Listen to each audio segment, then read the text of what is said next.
Yeah, we're live. Hi, guys.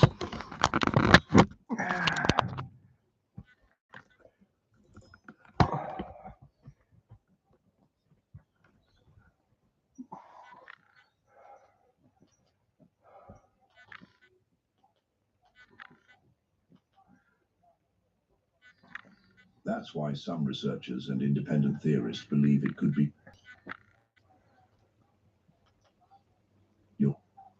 For over 10 years, Dulux has protected Australian surf lifesaving clubs, buildings that have survived every Nippers graduation, every scorching day, and every stormy night, because nothing survives like Weather Shield.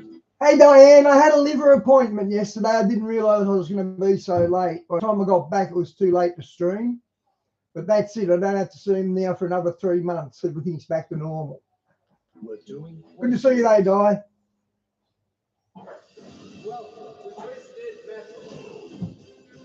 If we win, we can bring down all the walls.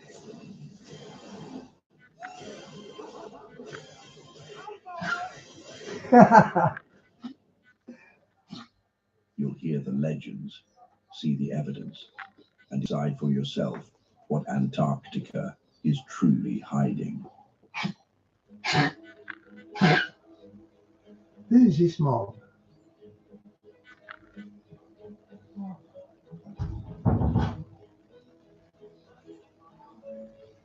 In 2016, satellite images taken over the Ellsworth Mountains in Antarctica sparked a wave of curiosity. Hidden among the snow and ice, one peak in particular stood out, a mountain with 4 sharp faces and a pointed top. From above, it looked strikingly like the pyramids of Giza. They look like natural, though. This pyramid-shaped formation is located in the southern part of the Ellsworth Mountains, a remote range not far from the Patriot Hills Research Base. It stands around 4,150 feet tall and is clearly visible from aerial views. Geologists who have studied the region explain that what looks like a pyramid is most likely the result of natural processes. The mountain is what's known as a nunatak, a peak that sticks out above the ice.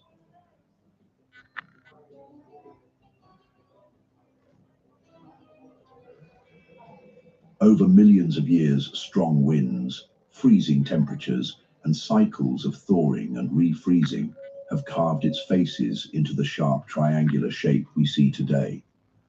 This type of erosion, called freeze-thaw weathering, is common in cold regions, and it can create surprisingly regular shapes in stone. Similar pyramid-like peaks exist in places like the Swiss Alps, such as the famous Matterhorn. Still, the shape of the Antarctic pyramid is unusual. Yeah. Most natural peaks with triangular sides have just 1 or 2 flat faces. This mountain appears to have 4, giving it a near-perfect geometric form.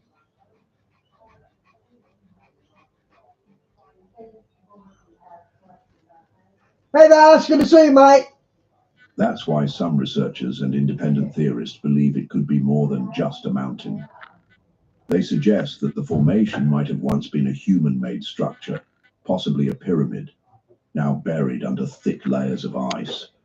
These ideas become even more interesting when compared to ancient pyramids in other parts of the world. The pyramids in Egypt, Mexico, and Peru all share similar designs: wide bases, sloping sides, and a strong alignment with cardinal directions.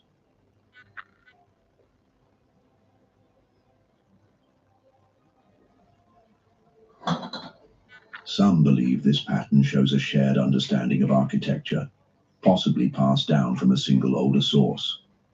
Others suggest that early civilizations might have developed pyramid built. Yeah, Bart, I'm going well. I had a liver appointment yesterday. Things are looking really good. Independently, choosing this shape for practical reasons such as stability and symbolic power.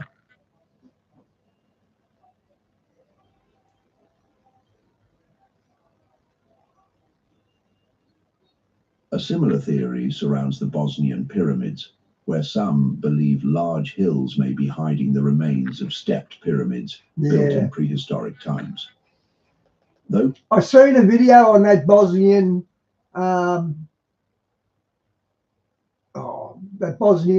what mainstream archaeologists reject these claims. pyramid? I lost the word pyramid then. I couldn't think of pyramid. I've seen stuff on the Bosnian pyramid, and it's got a power source that comes through the top of through the peak, goes straight up. Supporters point to the smooth slopes and aligned corners as possible signs of artificial design. The same arguments are now being applied to parts of the Ellsworth Mountains. Observers claim that some of the nearby ridges and snow-covered hills may also hide pyramid-like shapes.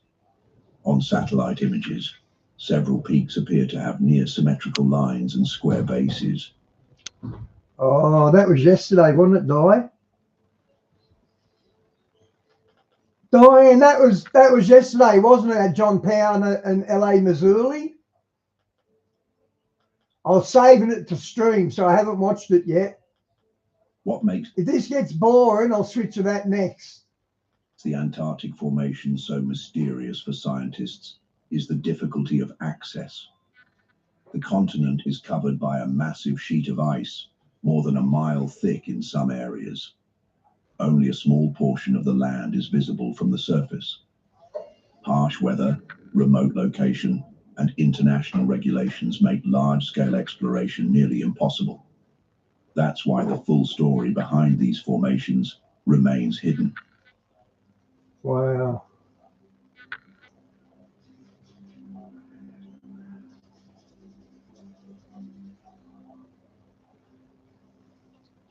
In recent years, Vas, I'll show you what happens when I try and get Misfits for Jesus. This is what happens, okay? Hang on. Where's Discord?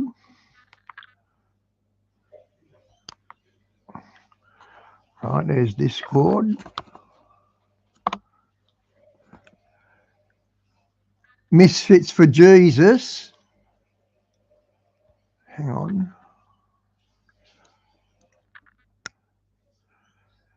So if I want to comment,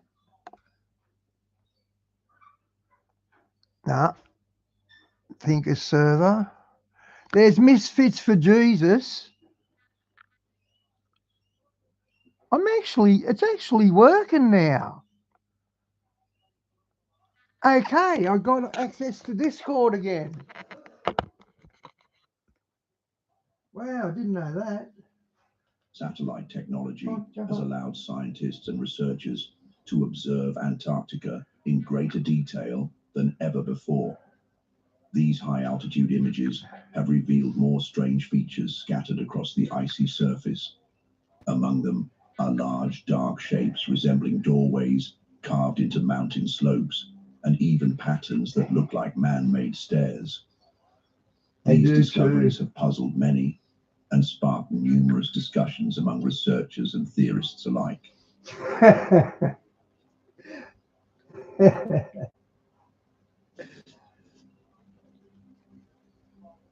One of the most talked about formations appears near a remote area of East Antarctica.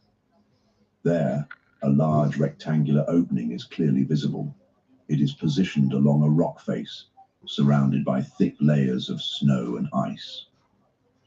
The shape of the opening is unusually clean and geometric, with sharp lines that make it appear different from the surrounding natural landscape. The structure stands out due to its symmetry, straight edges, and shadowed interior. Some have estimated that this doorway is several meters tall and wide, which is large enough to allow the entry of a full-sized aircraft. Yep.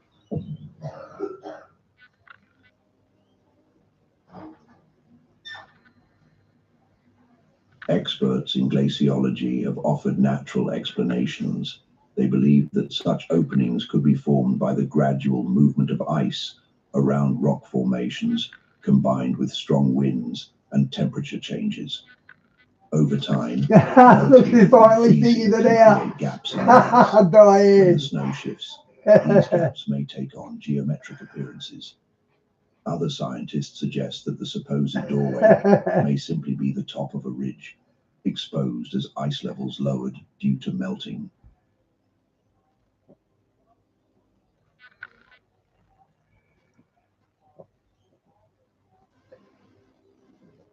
Another puzzling discovery is found on one of the southernmost islands near the Antarctic coast.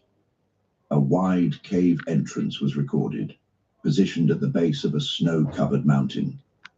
The dark interior of the cave makes it impossible to see what lies inside, but what surrounds the entrance is even more curious. It's another great week at 40 Winks. Right now you can get any... At the base of the slope, Vas, he did say to me, you probably won't reach 80 years of age, but you'll definitely be here for the next five years at least. So there's a time limit when I'm 80. We won't be here then anyway. several dark horizontal lines are visible. They run parallel to each other and rise gradually, creating the The steps straight into a doorway. Wow. appearance of a staircase leading into the mountain. Wow.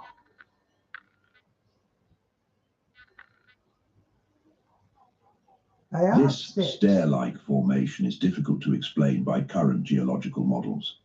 The natural layering of snow or rock does not usually create such clean step-like platforms. Some have speculated that these shapes could be the result of ancient collapses or uneven melting patterns. However, their even spacing and straight design suggest a more complex origin. The idea that such formations could be natural continues to be debated. Hey Phil, good to see you, mate.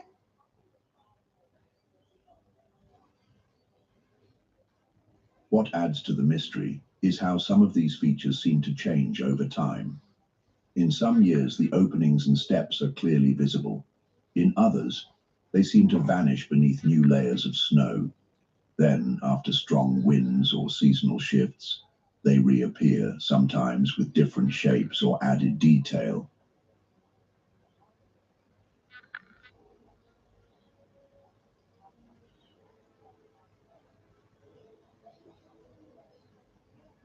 But in the distant past, Antarctica was not the frozen desert we know today. Long before it became a land of endless ice and howling winds, this continent may have been a place of forests, rivers, and life. A growing body of scientific evidence now points to a different image of this mysterious land, one that fuels both wonder and debate.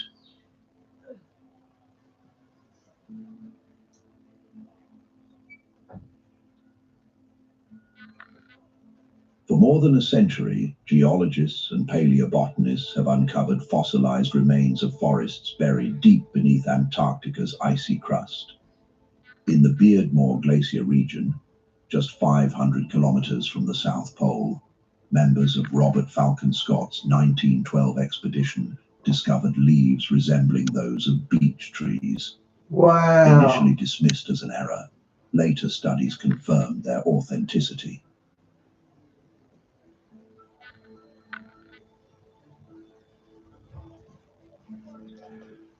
You have that Peary's mapped from 1600s. They got Antarctica and it's not frozen. Further south, on Alexander Island and the Antarctic Peninsula, researchers found upright fossilized trees still rooted in the soil they once thrived in. Some of these trees, now stone, stood as tall as 7 meters.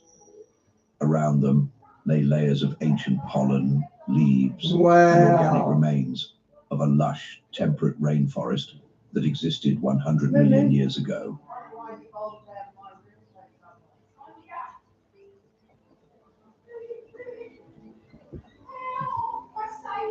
These forests were part of a larger landscape that included meandering rivers, wetlands, and coastal plains. Despite the continent's location near the South Pole, the global climate at the time was dramatically warmer. The fossilized flora suggest temperatures in the range of 13 to 21 degrees That looks Celsius, beautiful, doesn't it? with no long winters of freezing cold. These conditions made it possible for evergreen species, conifers and ferns to dominate the landscape even during long months of polar darkness.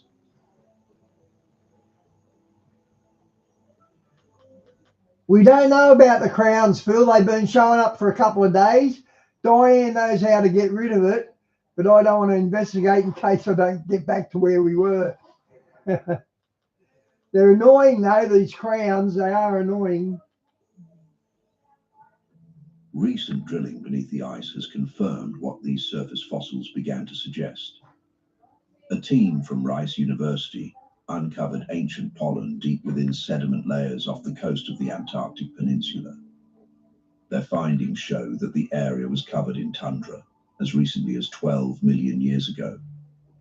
Before that, a slow but steady process of glaciation had begun.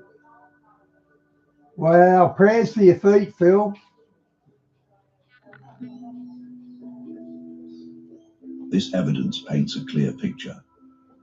Antarctica's transformation into a frozen wasteland did not happen overnight. It was gradual, and some areas remained ice-free far longer. I disagree. I reckon it did happen overnight. I reckon Antarctica was created by a pole shift. So I think he's wrong here. Than previously thought. This history leads to a compelling question.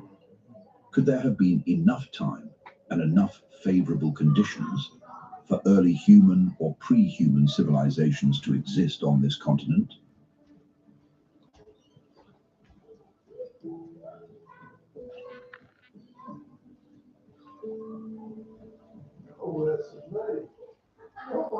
Well, winter is almost over, and that means getting back outdoors. We have some great tips for keeping skin protected even when adventurous children have mishaps, as well as continuing to boost immunity so you can stay outdoors. Let's get into it.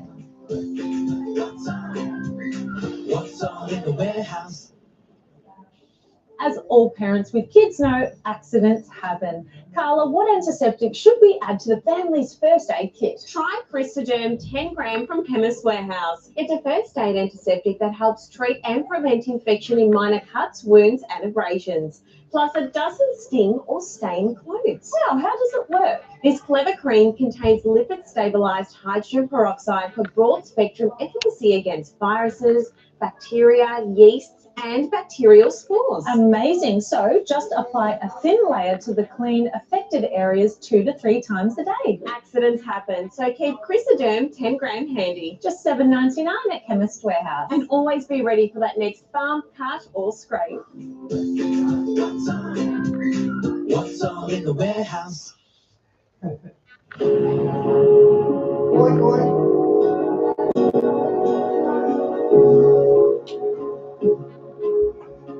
Oh, sorry guys for the ad.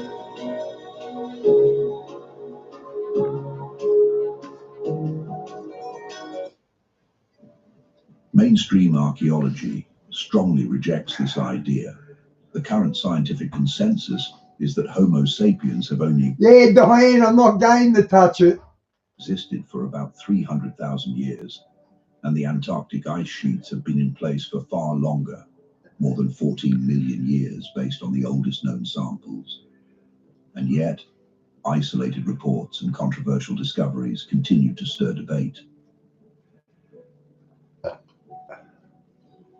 One of the most enduring symbols tied to the idea of ancient knowledge about Antarctica is the Piri-Reis map. That's the one I mentioned 10 Created minutes in ago, guys. 1513 by the Ottoman admiral and cartographer Piri-Reis. This partial world map includes a detailed depiction of South America and a mysterious southern landmass. What makes the map extraordinary is that it appears to show the outline of a continent in the location of Antarctica, not with its present icy shape, but with a coastline resembling its actual landmass, as if seen without the ice. Wow.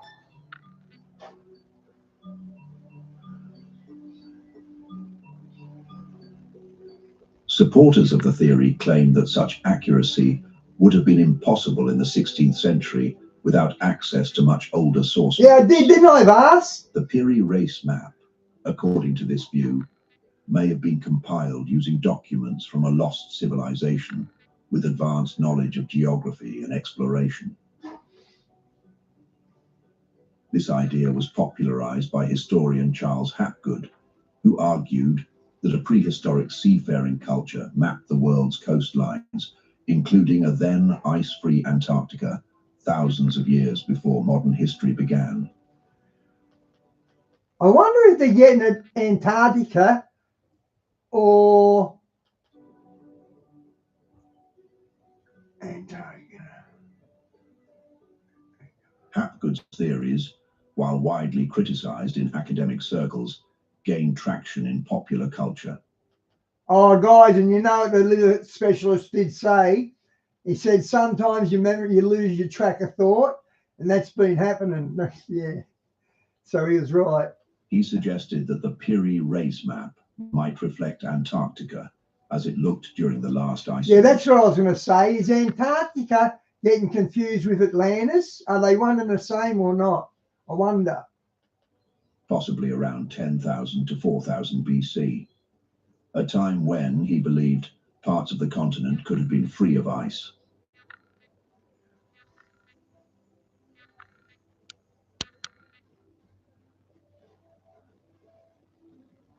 For many, the accuracy of the South American coastline on the Piri race map is undeniable for its time. The presence of a large southern landmass, whether real or theoretical, reflects an early belief in Terra Australis, the unknown southern continent. Though later explorers would confirm Antarctica's existence. Hey, Diane. The question. I love that they're going after Obama for treason. I'm so happy about that. I don't care if Trump's a villain or a good guy. If he gets Obama locked up, I'll buy him a beer. Of how ancient cartographers envisioned it and how they may have interpreted. Okay, Diane, he said, I probably won't make 80 years of age, but I won't be dying in the next 5 years. So that's what he said. He said that everything's on track, and I don't have to see him again for another 3 or 6 months. I'm not sure which. So just back to normal now. Older sources is still a mystery.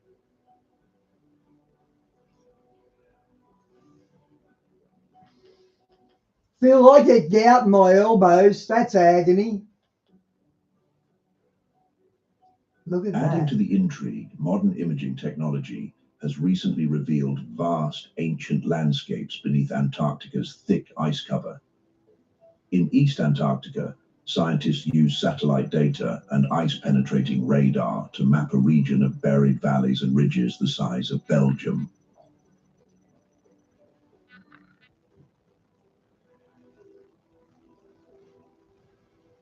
Wow. This landscape, once shaped by rivers and weather, remained untouched for at least 14 million years. It resembles the terrain of northern Europe, with hills, plateaus, and interconnected waterways. Researchers suggest that this ancient landscape may have once supported vegetation. I hope he talks about the mammoths and that, because Admiral Byrd from Operation High Jump, he saw mammals. I mean, the big elephants with the woolly mammoths. He saw woolly mammoths. So I wonder if this mob's going to talk about woolly mammoths. And perhaps even wildlife during warmer periods of Earth's history. Hey, Shawnee, good to see you. But something changed. I was going to say, if Shawnee comes on, she'll give you some good advice for your feet. Drastically. The transformation of Antarctica was not a local event. It was part of a global shift in the Earth's climate, a pattern that has repeated itself many times throughout geological history. Scientists have long known that the planet's climate is not fixed. It goes through warm periods called interglacials and cold periods known as ice ages.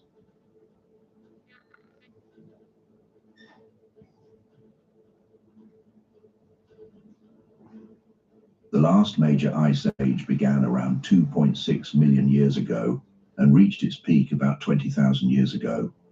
It ended roughly 12,000 years ago, marking the beginning of our current warm period.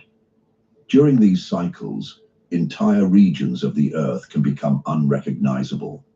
Land, once green, becomes covered in snow and ice. Oceans rise and fall, and species adapt, migrate, or disappear. Antarctica's transformation from a lush landscape to an ice-covered wasteland is one of the clearest examples of this natural cycle.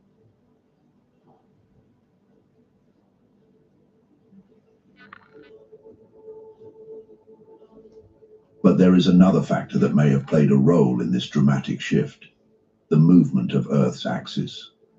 Known as true polar wander or crustal displacement. Now, he's going to mention the pole shift. That's what I thought Antarctica was caused by. But if that Muslim captain could see Antarctica in the 1600s, there mustn't have been a pole shift to do it then. I must be wrong. This theory suggests that the entire outer shell of the Earth can move over the inner layers, shifting the position of the geographic poles. Unlike the more gradual changes of axial tilt or precession, true polar wander could happen more rapidly, pulling entire continents into new climate zones. Wow, I never thought of that.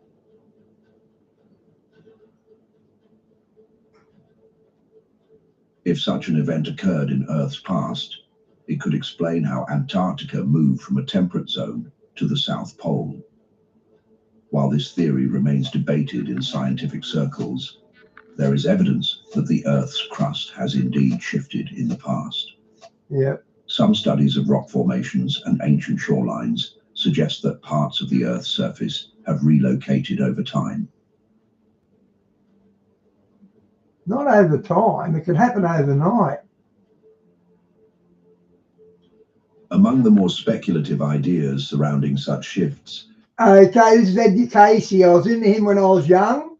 He's a psychic, or whatever you want to say. He claims he's a Christian, but he preaches reincarnation. He was known as a sleeping prophet, Edgar Casey. Is the prophecy of Edgar Casey, often called the sleeping prophet. Yep. In a series of trance readings during the... I read his biography, There Is a River. The early 20th That century, was the early 80s. Casey claimed that a major transformation of the Earth was coming. He spoke of dramatic changes in climate, rising seas, and the sinking of entire regions. One of his most striking predictions was that Antarctica, long thought to be lifeless and barren, would become fertile and inhabited again. Wow. Imagine if it all defrosted, there'd be a brand new country in the world with brand new land mass. That'd be crazy to see. Casey believed that changes in the Earth's axis would trigger massive flooding, revealing ancient lands and wiping away modern civilizations. He spoke of a time when Antarctica would once more support life, when its frozen lands would thaw and become green again.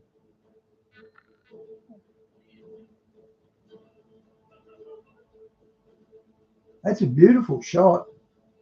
If Casey's prediction was somehow rooted in ancient memory, it raises a haunting possibility that an earlier civilization may have once thrived on Antarctica, only to be destroyed when the climate shifted and the poles moved.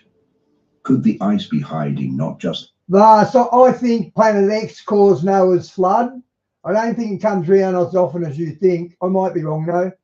The remnants of ancient forests, but also the traces of a forgotten people.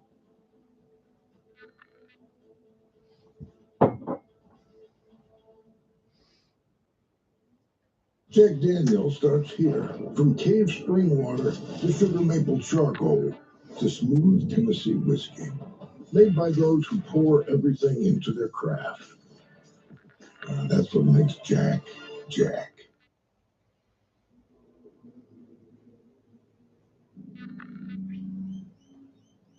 Apart from all this, the Forbidden Continent hides many more secrets. One of them is Antarctica's subglacial lakes. What do you mean, Phil? Hidden bodies of water trapped far below the surface, isolated from the outside world. Oh, okay, let me have a look, Phil. Among them, the most famous is Lake Vostok.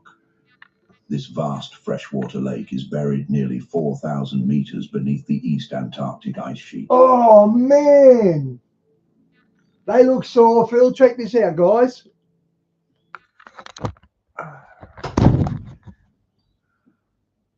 Look at his feet. They got big lumps on them. Geez, that looks painful, Phil. And arthritis is painful.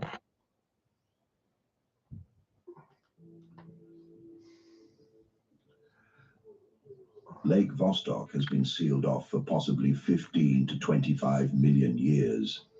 In this extreme and lightless world, scientists believe life may still exist. It's one of the most remote and mysterious environments ever studied on Earth.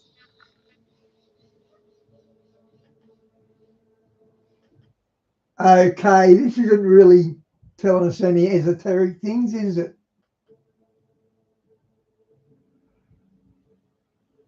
When Russian scientists finally reached the surface of the lake in 2012, after drilling for over a decade, they broke through to a world that had not been touched by air or light since long before humans walked the planet. The water shot up through the borehole with pressure, mixing with the drilling fluids and ending the mission before any proper sample could be collected. Wow.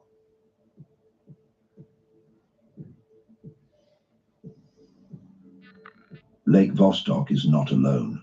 More than 400 subglacial lakes have now been identified across the continent. Gee. Some are as large as cities, others are small and temporary, filling and draining like unseen reservoirs beneath the ice. These lakes are kept liquid, not by the sun, but by heat from the Earth's interior and the insulating pressure of the ice above. They are connected by an underground network of subglacial rivers, creating what some scientists call a frozen wetland.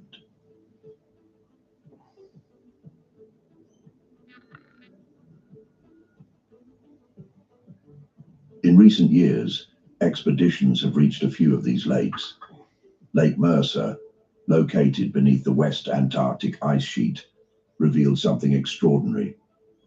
In complete darkness and under immense pressure, scientists discovered an ecosystem filled with bacterial life.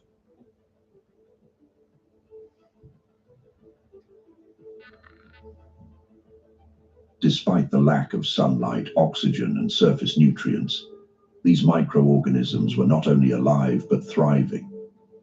Some researchers believe these lakes could even... Shawnee, I was telling Phil I get gout in the elbows. It's weird. If I drink ginger beer, I get gout. Seriously, it's the only thing that gives me gout. support higher life forms like tiny animals similar to tardigrades or microscopic worms.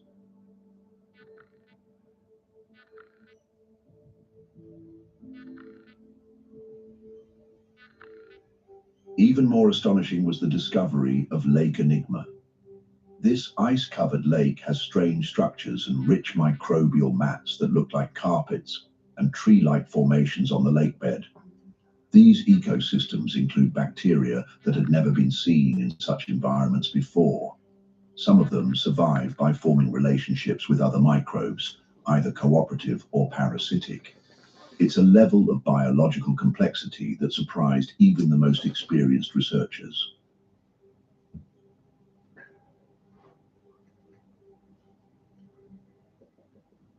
In other places, as ice shelves crack and collapse, scientists have been able to observe parts of the seafloor hidden for centuries. One such event exposed an ecosystem beneath the George VI ice shelf, in an area that had been covered by ice for possibly hundreds of years. Researchers found large corals, giant sea spiders, fish, octopuses, and other animals thriving in complete darkness. The size and age of these creatures suggest they had lived there for decades, undisturbed, relying on nutrient flows carried by deep ocean currents.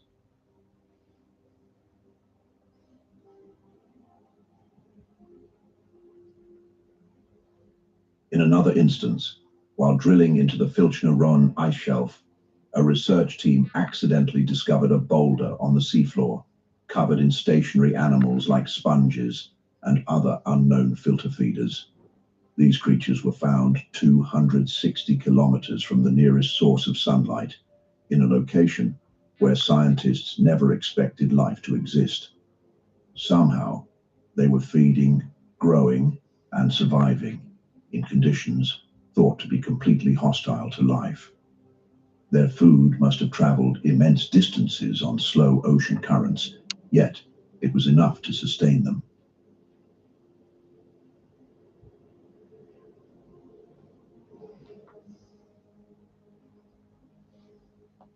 However, despite the scientific breakthroughs, access to Antarctica remains extremely limited.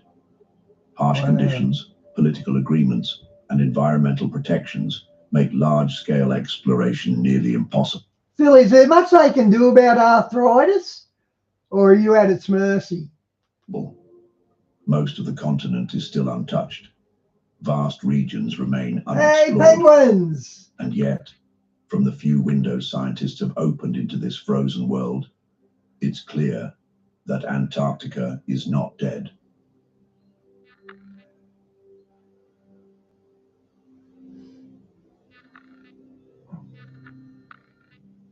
Animals know there's nothing more natural than relaxing and enjoying the healing benefits of water. Spa World has everything we humans need to do the same, from swim spas to spas and saunas to shade. Visit your spa. Yeah, I like penguins. Latest sales. Crystal flyers. Only you can make her fly. Experience the magic of crystal flyers.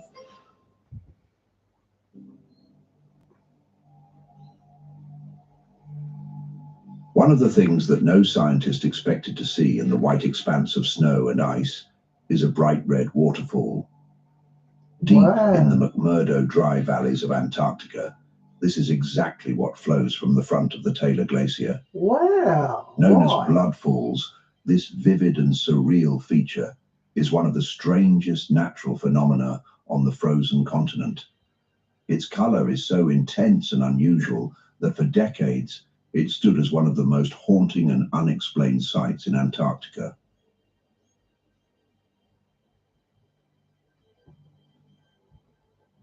That's weird.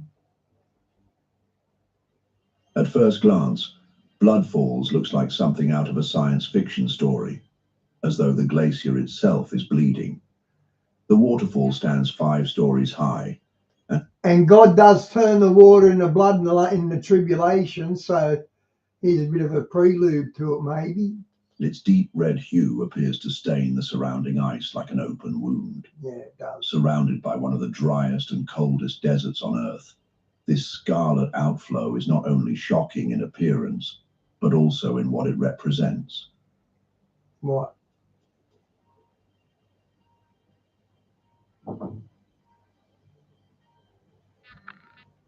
The scientific explanation behind blood falls is as fascinating as its appearance. More than 5 million years ago, long before glaciers overtook the valley, this area was submerged by the ocean. When the sea retreated, pockets of salty water were left behind and eventually sealed under layers of ice. Trapped beneath 400 meters of glacier, this ancient lake became cut off from the atmosphere, light, and oxygen.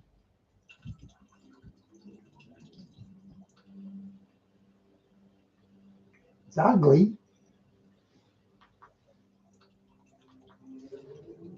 Over time, the water grew saltier and more concentrated with iron and other minerals from the surrounding rock.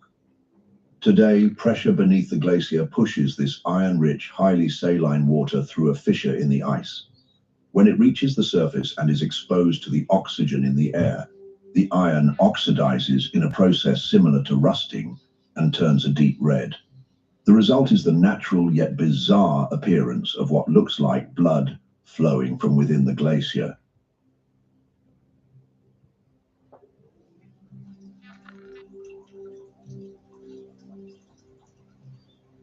But the story of Blood Falls doesn't end with its chemistry.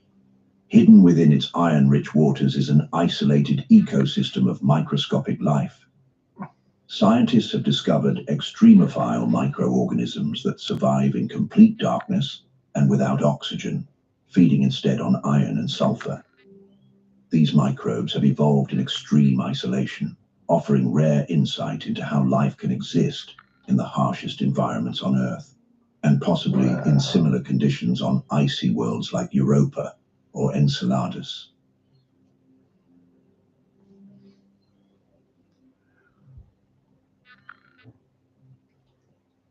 Yet, despite the scientific Hey Jay, understanding, how are you, blood mate? falls has remained a magnet for alternative theories. One of them suggests that blood falls may be a natural vent connected to a hidden Jeremiah, underground that's you, structure, isn't it? perhaps even a long-forgotten base buried beneath the ice. In this context, the red water is not just oxidized iron, but a byproduct of something deeper, perhaps artificial in nature. Others claim that the water is leaking from a biological experiment. According to them, an ancient or modern lab is hidden under the glacier, using iron and microbial life for unknown purposes. Yeah, because Jeremiah goes to Lake Baptist Church. That's why I think it's him.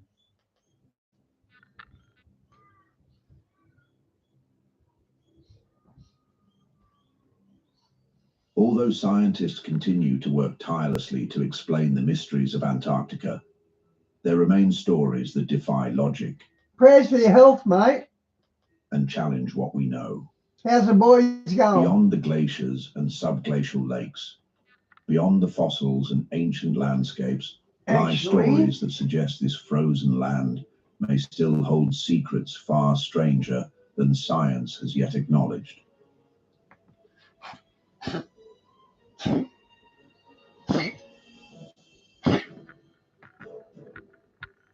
Among the most persistent legends is that of the Ningen, a creature that reportedly appears in the icy waters around Antarctica. Described as a massive pale white being with a humanoid shape, the Ningen is said to be up to 30 meters long. Witnesses from Japanese research vessels have claimed to see this strange figure rise silently from the water before disappearing again beneath the waves. Its face is often described as eerily human, with two small eyes and a wide, expressionless mouth. Yeah, do that, mate.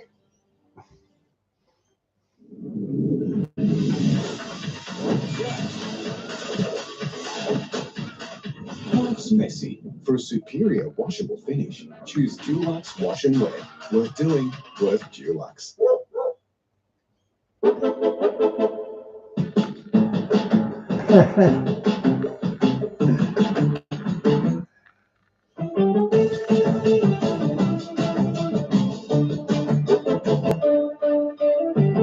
So, Jay, have you got any daughters or just the boys?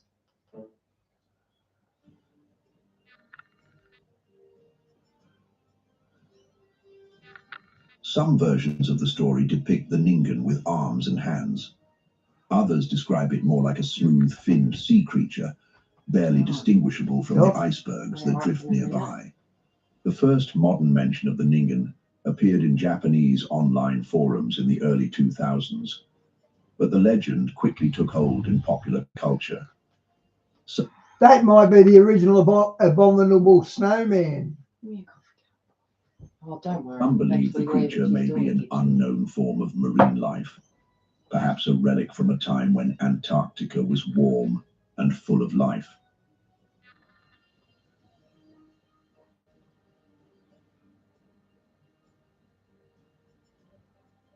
Others go further, suggesting it may be intelligent, even capable of walking on land.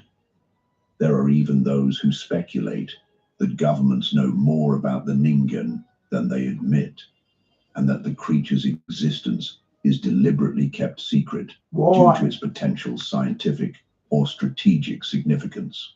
What's that mean? What does that mean?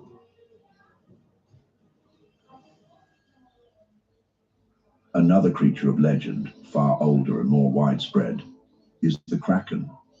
Though most commonly associated with Norse mythology and the North Atlantic, the Southern Ocean has its own versions of this sea monster. Yeah. In 2016, Satellite imagery near Deception Island showed a long shadow in the water Yeah. that many believed resembled the legendary beast. Yep. On the channel That's Impossible, they show like something swimming in a lake or whatever, and the thing's like 100 feet long. They're not little, they're not dinosaurs or anything. They're like 10 times the size of dinosaurs.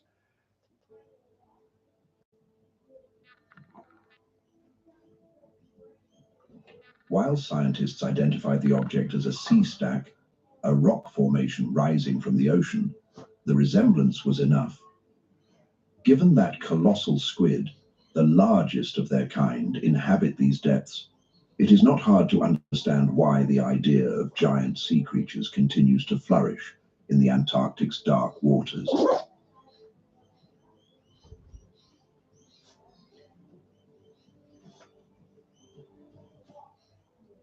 But not all tales from Antarctica are about monsters. Some are far more unsettling. Throughout the 20th century, there have been accounts from explorers and scientists of strange sensations, feelings of being watched, of unseen presences walking nearby in the snow.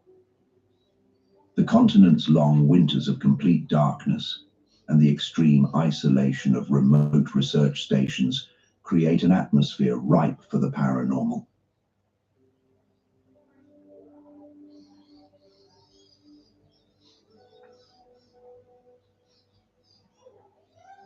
One of the most famous stories comes from Sir Ernest Shackleton himself.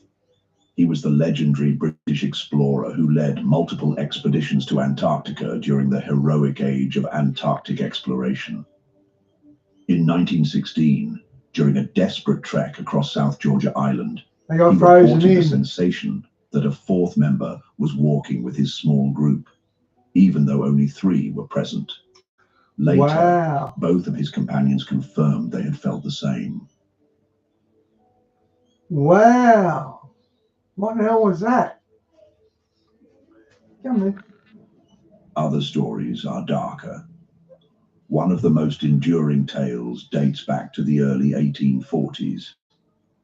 According to reports from the time, a British whaling ship named Hope was navigating near the South Shetland Islands when its crew spotted a vessel trapped in the ice.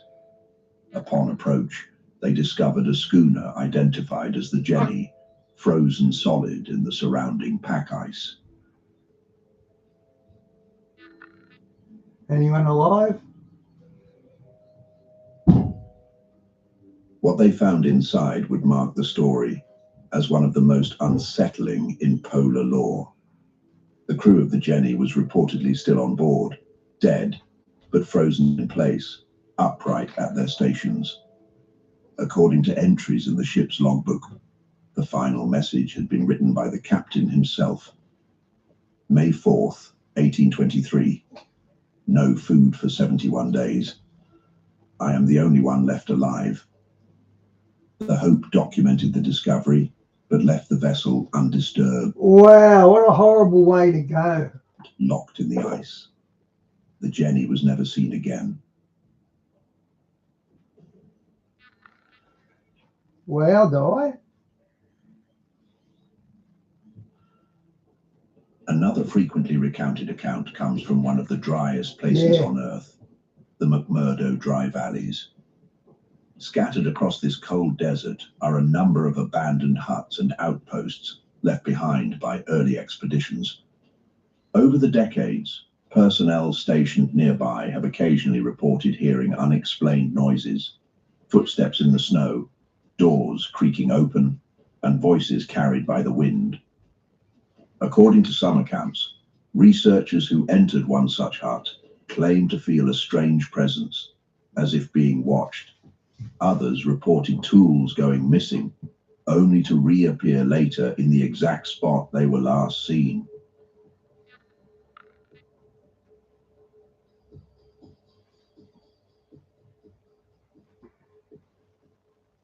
Scientists often explain these experiences as the result of extreme isolation, harsh environmental conditions, and the psychological effects of working in one of the most desolate places on the planet.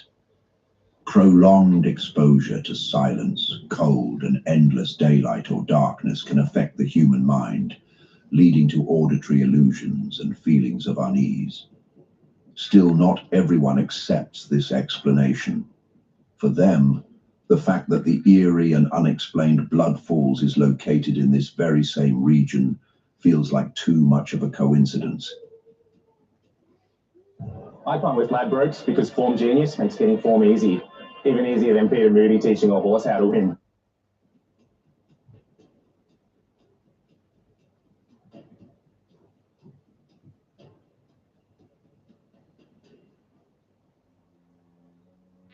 Interest in Antarctica and its secrets has not been recent. Long before modern satellites and international treaties, the frozen continent captured the attention of explorers, scientists, and even the most controversial regimes of the 20th century. Among them was Nazi Germany.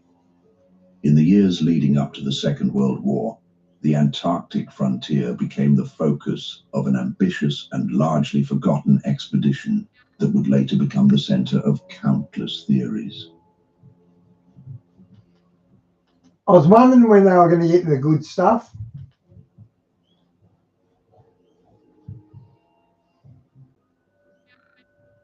In 1938, Adolf Hitler authorized a secret Antarctic mission.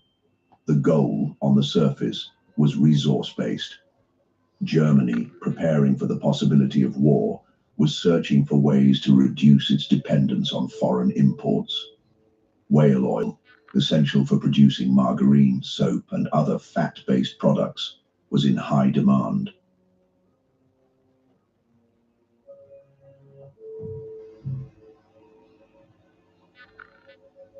Until then, Germany relied heavily on Norwegian exports.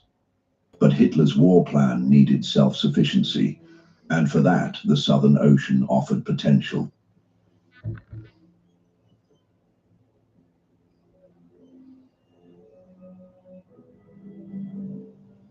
The expedition was organized quickly.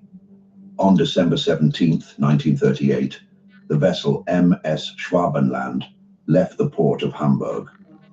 On board were 82 men, a mix of scientists, naval officers, technicians, and one Nazi Party representative. Their destination was a vast, unclaimed territory in Queen Maud Land, located between British and Norwegian sectors. Over the following weeks, the ship reached Antarctica's icy coastline and launched its two Dornier Wall seaplanes into the skies.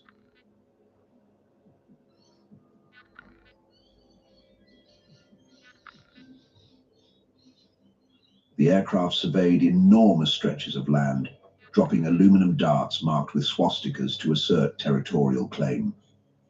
The Germans called this new territory Neuschwabenland, New Swabia, naming it after the ship itself.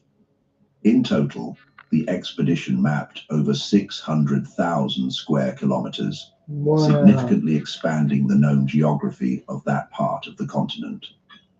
Some of the photographs were taken in color, a rarity at the time, and many remain valuable scientific records. In an ideal world, John wouldn't have accidentally deleted the quarterly spreadsheet this morning, then blamed Alison in an accidental all-staff email. Thank goodness for U-Foods. It's real food for the real world. U-Foods. I'm part of some dodgy family curse. I'm literally my mother. Last time, we convinced everyone that we were each other until we switched back. Let's talk.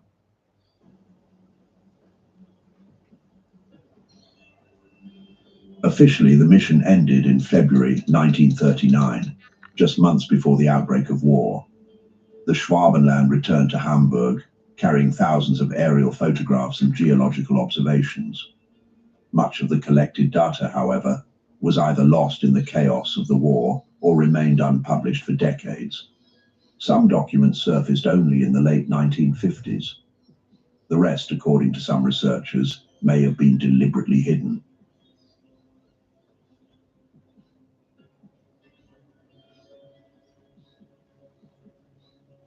It is here that the mystery begins. For years, the 1938-39 expedition was remembered as a short scientific mission with limited geopolitical consequences. But after the war, whispers began to grow.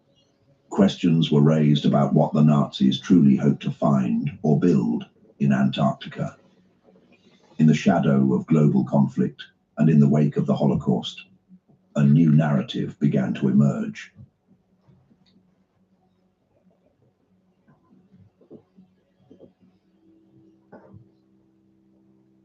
Some believed that Germany's interest in Antarctica went beyond whale oil and maps. According to post-war rumors, the real purpose of the expedition was to establish a permanent foothold on the continent, a hidden base far from the reach of enemy nations. This alleged installation, buried deep beneath the ice, would serve as a safe haven, research facility, or even a last redoubt for the Nazi elite in the event of defeat in Europe.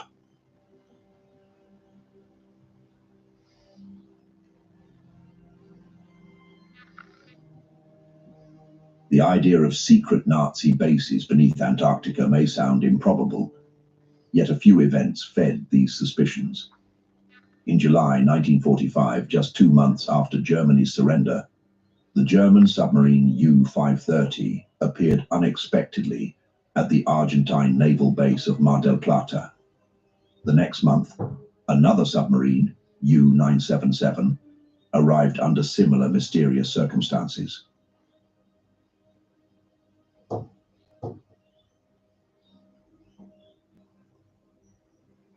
The commanders gave no satisfactory explanation for their long journeys or what they had been doing in the South Atlantic. Some believed they had delivered high-ranking Nazis or valuable cargo to a hidden outpost before surrendering.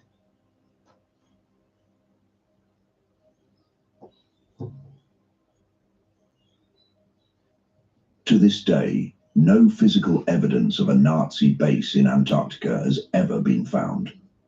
No tunnels, no abandoned structures, no hit. Okay, I'm losing interest in this. They're getting it so wrong.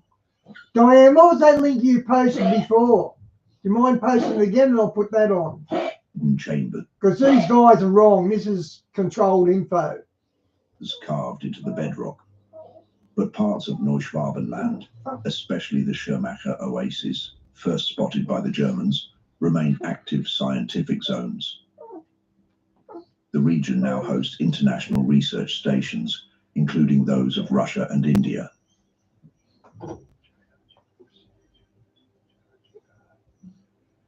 Yeah. The story deepened with Operation High Jump. In 1946 and 1947, the United States launched the largest Antarctic military expedition in history.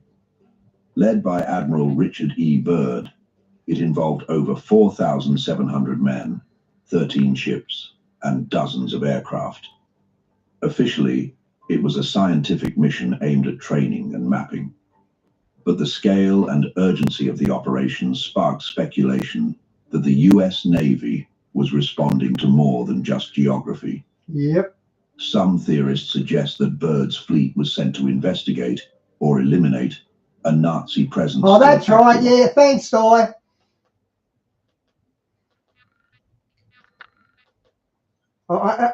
They don't get many guests on, do they, John Pounders? Every site I have ever been to, every site has to. Okay. Every site I have ever been to, every site has the same story. Whether you're in Gilgal Raphaim, whether you're in Israel, whether you're in Menga, Spain, whether you're in Karnak, France, Stonehenge, England, Silbury Hill, Aylesbury in England. I mean, all that all the way down to Peru, the 5,000. Darcy just started talking about the Operation High Jump and that. This only goes for 45 minutes. I might switch back to that and finish off with that. 1,000-year-old pyramids at Corral, Peru, Sacsayhuaman in Cusco, Teotihuacan in Mexico, Chaco Canyon, the mysterious. Yeah, I saw that, Di. America Stonehenge. We've been watching, now you see, since I've been streaming, we've been watching them as well. And it's only recently they've had guests on. And all the earthworks. So I've been all those places I just mentioned.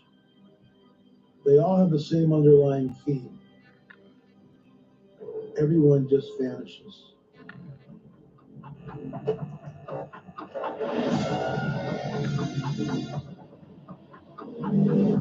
This broadcast is for entertainment purposes only.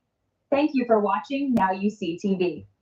All right, so welcome to the show, L.A. Marzulli. It's an honor to have you. And for those of you that don't know who L.A. is, he is actually on our channel, the top 5, one of the top 5 videos, I think the 5th top most popular video. And we were talking 8 years ago about the red-haired giants. And I don't know that we've talked any time in between that or not, but we've crossed paths. And I'm excited to bring this collaboration together. This is going to be really cool. LA is one of the grandfathered in truthers that go way back before me. I mean, I'm 42 years old, and I was listening to LA Marzulli and people like that while I was doing Tool and Die. So this is really cool to have him back on. It kind of is a nostalgic moment for me. But I wanted to welcome you back. Hello, LA. How are you, man?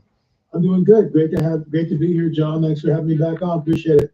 Yeah, I'm excited to actually talk to you and ask you, a few things. I know that last time we talked, I think we were talking about the red-haired giants. You've produced, if I'm right, correct me if I'm wrong, 10 documentaries series. Is that correct? How many, or am I wrong on that? Well, the Watcher series with my late business partner, Richard Shaw, we did 11 films there. Then Rick passed away. I did 2 films on the Fatima apparitions, which raised a lot of eyebrows and ruffled some feathers. Then there's 8 films on the Trail of the Nephilim, where we travel all over the world showing that there's a hidden history that's been deliberately obfuscated from the people of the world. Then my new business partner, Gil Zimmerman, and I did 10 films on the UFO phenomena. That is a Kumbergaz UFO right there. There it is. So I'm not making this stuff up. That's the best UFO video that I've ever seen. And the late Dr. Roger Lear shot that on Lake Kumbergaz in Turkey years ago. Richard Shaw, my late business partner, passed away. We had the original footage, and Rick went through it frame by frame and saw this other being, entity, popping in and out of the frames. And we talk about that in Watchers 10. So, there's like basically 34 films. The newest film is on the Shroud of Turin. This is what the Shroud of Turin looks like from the naked eye. But when you take a photograph, you see that it's a positive image. So this is a negative image. And in 1898, Secundopia took the first pictures of it, and he was astonished by what he saw. You can see how brutal the scourging was. It's all over his body. They ripped it within an inch of his life. And that's the headshot. Diane, I saw that where Trump was talking about Hillary Clinton and that, and he said, I didn't go after her. I stopped going after her because I didn't want to go after a president's ex-wife. He called her the president's ex-wife, and no one's picked that up. So Bill and her mustn't be together anymore. You can see the helmet of thorns. Part of his beard is ripped out. It's a man in repose. And we have a film on that where we link the Shroud of Turin to the Sudarium of Oviedo. That's a headcloth that's been in Oviedo, Spain since the 7th century. And there's 140 points of congruency between the Sudarium of Oviedo and the Shroud of Turin. So that blows the whole carbon-14 dating out. They're both the same blood type, AB, 140 points of congruency. And then we take all that and we tie it back into this phenomenon that's been going on for essentially 1,700 years in Jerusalem at the Church of the Holy Sepulchre, the Holy Fire. And we delve into that. So it's amazing how we in the West have never heard of the Holy Fire. And yet the Greek Orthodox and others have been celebrating and watching this, and including Muslims for centuries. So it's all coming out. And the newest film will be On the Trail of the Nephilim #9. We're not sure. We don't have a title, but we're in post-production on that. Interesting. And I want to hone in on a couple of things here later in the broadcast. One being, what is your take on all of the phenomenon that we've been seeing through Skinwalker Ranch, and also just on the mainstream media? We see government broadcasts where they're talking about these things. But before I do that, I would really want to know, and I never got a chance to ask you this, and I just always wanted to, but what in the world got you on this track to where you have been dedicating your life to making films that expose these cryptid type creatures in the Bible, that they're actually in the Bible? What is it that drives you to do that? Because I'm really super interested in that, man, because I've never seen too many people like yourself, and I've interviewed a lot of people. Diane, why doesn't Trump just come out and say Michelle's a guy? Now that will go viral. Imagine if he said that. He's got to do it sooner or later. Well, I've been doing it since about 2010, which isn't that long in comparison to some people, but it's long enough to know someone who's dedicated towards doing these things, and I know that you are, and so I really would love to hear your answer on that. Well, it's without getting long and involved, here's the Cliff Notes version of this thing. So before I became a Christian, which is 45 years ago, I was immersed in the New Age, all things occult. My third eye was open. I was with a guru for 3 years. I had spirit guides. I did psychotropic drugs to catapult me into an altered state of consciousness. I was at Woodstock. Unlike our President Clinton, I inhaled as deeply in his office. Big boy. The Lord took all that 45 years ago. And Greg Goodfield from Fox, he calls Michelle out as a guy. He keeps cracking jokes about it. I've never, strayed back into that. When I became a Christian, the Lord took me out of the kingdom of darkness. They didn't want to see me leave. It was a battle for 3 years. And then for the first 10 years, from age 30 to 40, all I did was attend church. I became a worship leader because I'm a lifelong musician. And I became a worship leader. If the church was open, I was there, reading the Bible cover to cover to cover to cover to cover over and over and over again. I got married. We had 2 children. And then at 40 years old, the Lord said, hey, remember what you used to do? Yeah, well, we're going to go back into that. And that began everything. And that first book that was published by Zondervan was on the UFO phenomena. It was a novel. And so Dr. Thomas's book, The Omega Conspiracy, opened up the pages of the biblical prophetic narrative in ways that I'd never seen before, because he talks about the fallen angels coming down, gets into the book of Enoch, the Dead Sea Scrolls, this whole thing, fallen angels, mixing of the seed, Genesis 6, which leads to everything. So after I was done the Nephilim trilogy, and I'll never forget this, and I had just written Politics, Prophecy, and the Supernatural, my first nonfiction. And we got to get that book back in print, but I digress. And I was going to a conference in Ohio, and Russ Dizdar goes, hey, LA, you know where you're going? I go, yeah, Russ, I'm going to Ohio. He starts laughing. And you have to know Russ. When he laughed like that, he knew something that you didn't. And we were battle buddies. We were at 90 conferences together. We stayed at his house. We slept over. I miss him. He was a really close friend and confidant.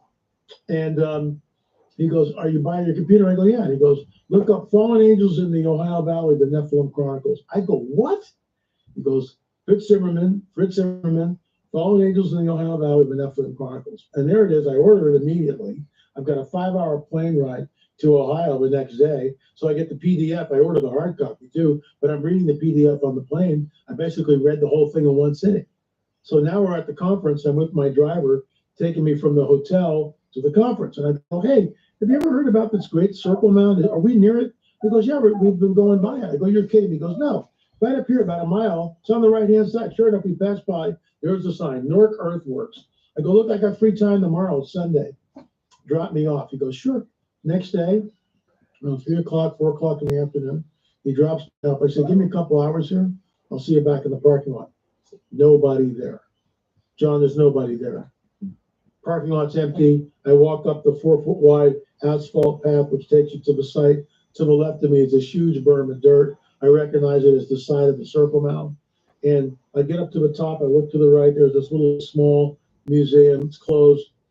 I look to the left and I begin to walk in to the gate of the Great Circle Mound. And this thing is huge. It's like, I think it's 1,200 feet in diameter. It's huge. And by the way, the earth is been there for thousands of years, stacked up, and it doesn't erode. How does that work? And but I digress. So here's the deal. I walk up to the gateway, and at this point I'm hyperventilating. I'm like, and I'm frozen in the gateway, and my eyes are darting around like this. And I realize, hey, Phil, what do you make of the Epstein list? The Democrats and the lefties, they're going crazy because they're saying Trump won't release the Epstein list. And it looks like he's not releasing it, or he's setting them up. What do you think's going on there, Phil? I am looking at the rest of my life. The Lord showed me that. I realized that I'm looking at the rest of my life. And then the whole thing with the UFO phenomena and on the trail of a Nephilim, they basically come together. And that's why it's all from the same source. And that led to the On the Trail of a Nephilim series. There's 8 films there. There's 10 films, like I showed you, with the whole UFO phenomena. We're working on the Trail number 9, The Shroud of Turin. I just don't stop. Wow. This is the latest book. This is number 14, Rungs of Disclosure, where we talk about the revealing of the so-called extraterrestrial presence in the end times. I just finished my 15th book, which we sent up to Charisma Pump. Guys, I saw a crop circle in the last couple of days on YouTube, and it was a little, alien greys. It was an alien grey. It was literally an alien grey in crop circles. Publishing house, that's our publisher. Even though I publish a lot of the stuff myself, we went with Charisma on this. It's the first novel in 20 years, so it's a real shift. But the Lord redirected my steps, and that's what I just finished it. It just got mailed up to Charisma. So there are sites that I want to go to, desperately want to go to, and will, but I'm waiting for marching orders at this point. Very cool, man. Yeah, I haven't done as much travel as you. I just got back from Lebanon. I guess it was almost over a year ago, maybe. And that was really neat to be able to see some of those sites and go kind of underneath the earth there in Belbeck and all these areas and see those things. And of course, I live in the Ohio Valley area. And so I see a lot of these things every day as I'm driving or just. Diane, that's CNN posting that. We don't trust CNN. If I go visit friends in Kentucky, they're everywhere. And there's something about when you see those things and experience them, there's a curiosity, at least there was for me. That's something that really drove me to when I started first reading the Bible, and I got to Genesis 6, and I was just, wow, there's something here that I've really just never seen before. I can't believe I've never seen it, but it makes sense because every other culture in the world speaks about this kind of stuff happening. And the Nephilim, for the listeners that may not. Guys, with Epstein and Trump, if they had the goods on Trump, they would have sprang that info during the election campaign. I don't think they're going to prove Trump's connected to Epstein. Sure, when he was younger, but he dropped off after what happened at the golf club. So, yeah, it's interesting times. I know what that is. In Genesis 6, it kind of explains this process of how they were created. But my next question for you is, in this process of looking and going on these trails, I would imagine just like, especially after you put out your first book, people contacted you and started telling you about different things and many different rabbit trails and places like that. In order for you to create these kind of films, people don't understand the process of this kind of stuff. How many places are you going? How many rabbit trails are you going that don't do anything? And tell me about the craziest one that you've experienced. Well, there's a lot of rabbit trails. There's a mountain on our property, and we went there, we looked at it, there's nothing there. We dug down. There was a recent excavation that I wasn't part of, but I did fund it in part. Allegedly, there was a Sasquatch that was buried. A bunch of hunters shot this thing, and it was buried on a farm. Wow. So we went there, and I didn't go, but this other team went, and they dug down to the backhoe. There's nothing there. So I've learned, if the Lord tells me to go, like with Fatima, he said, give me one word, Fatima, 2017. It was the 100th year anniversary of the Fatima apparitions.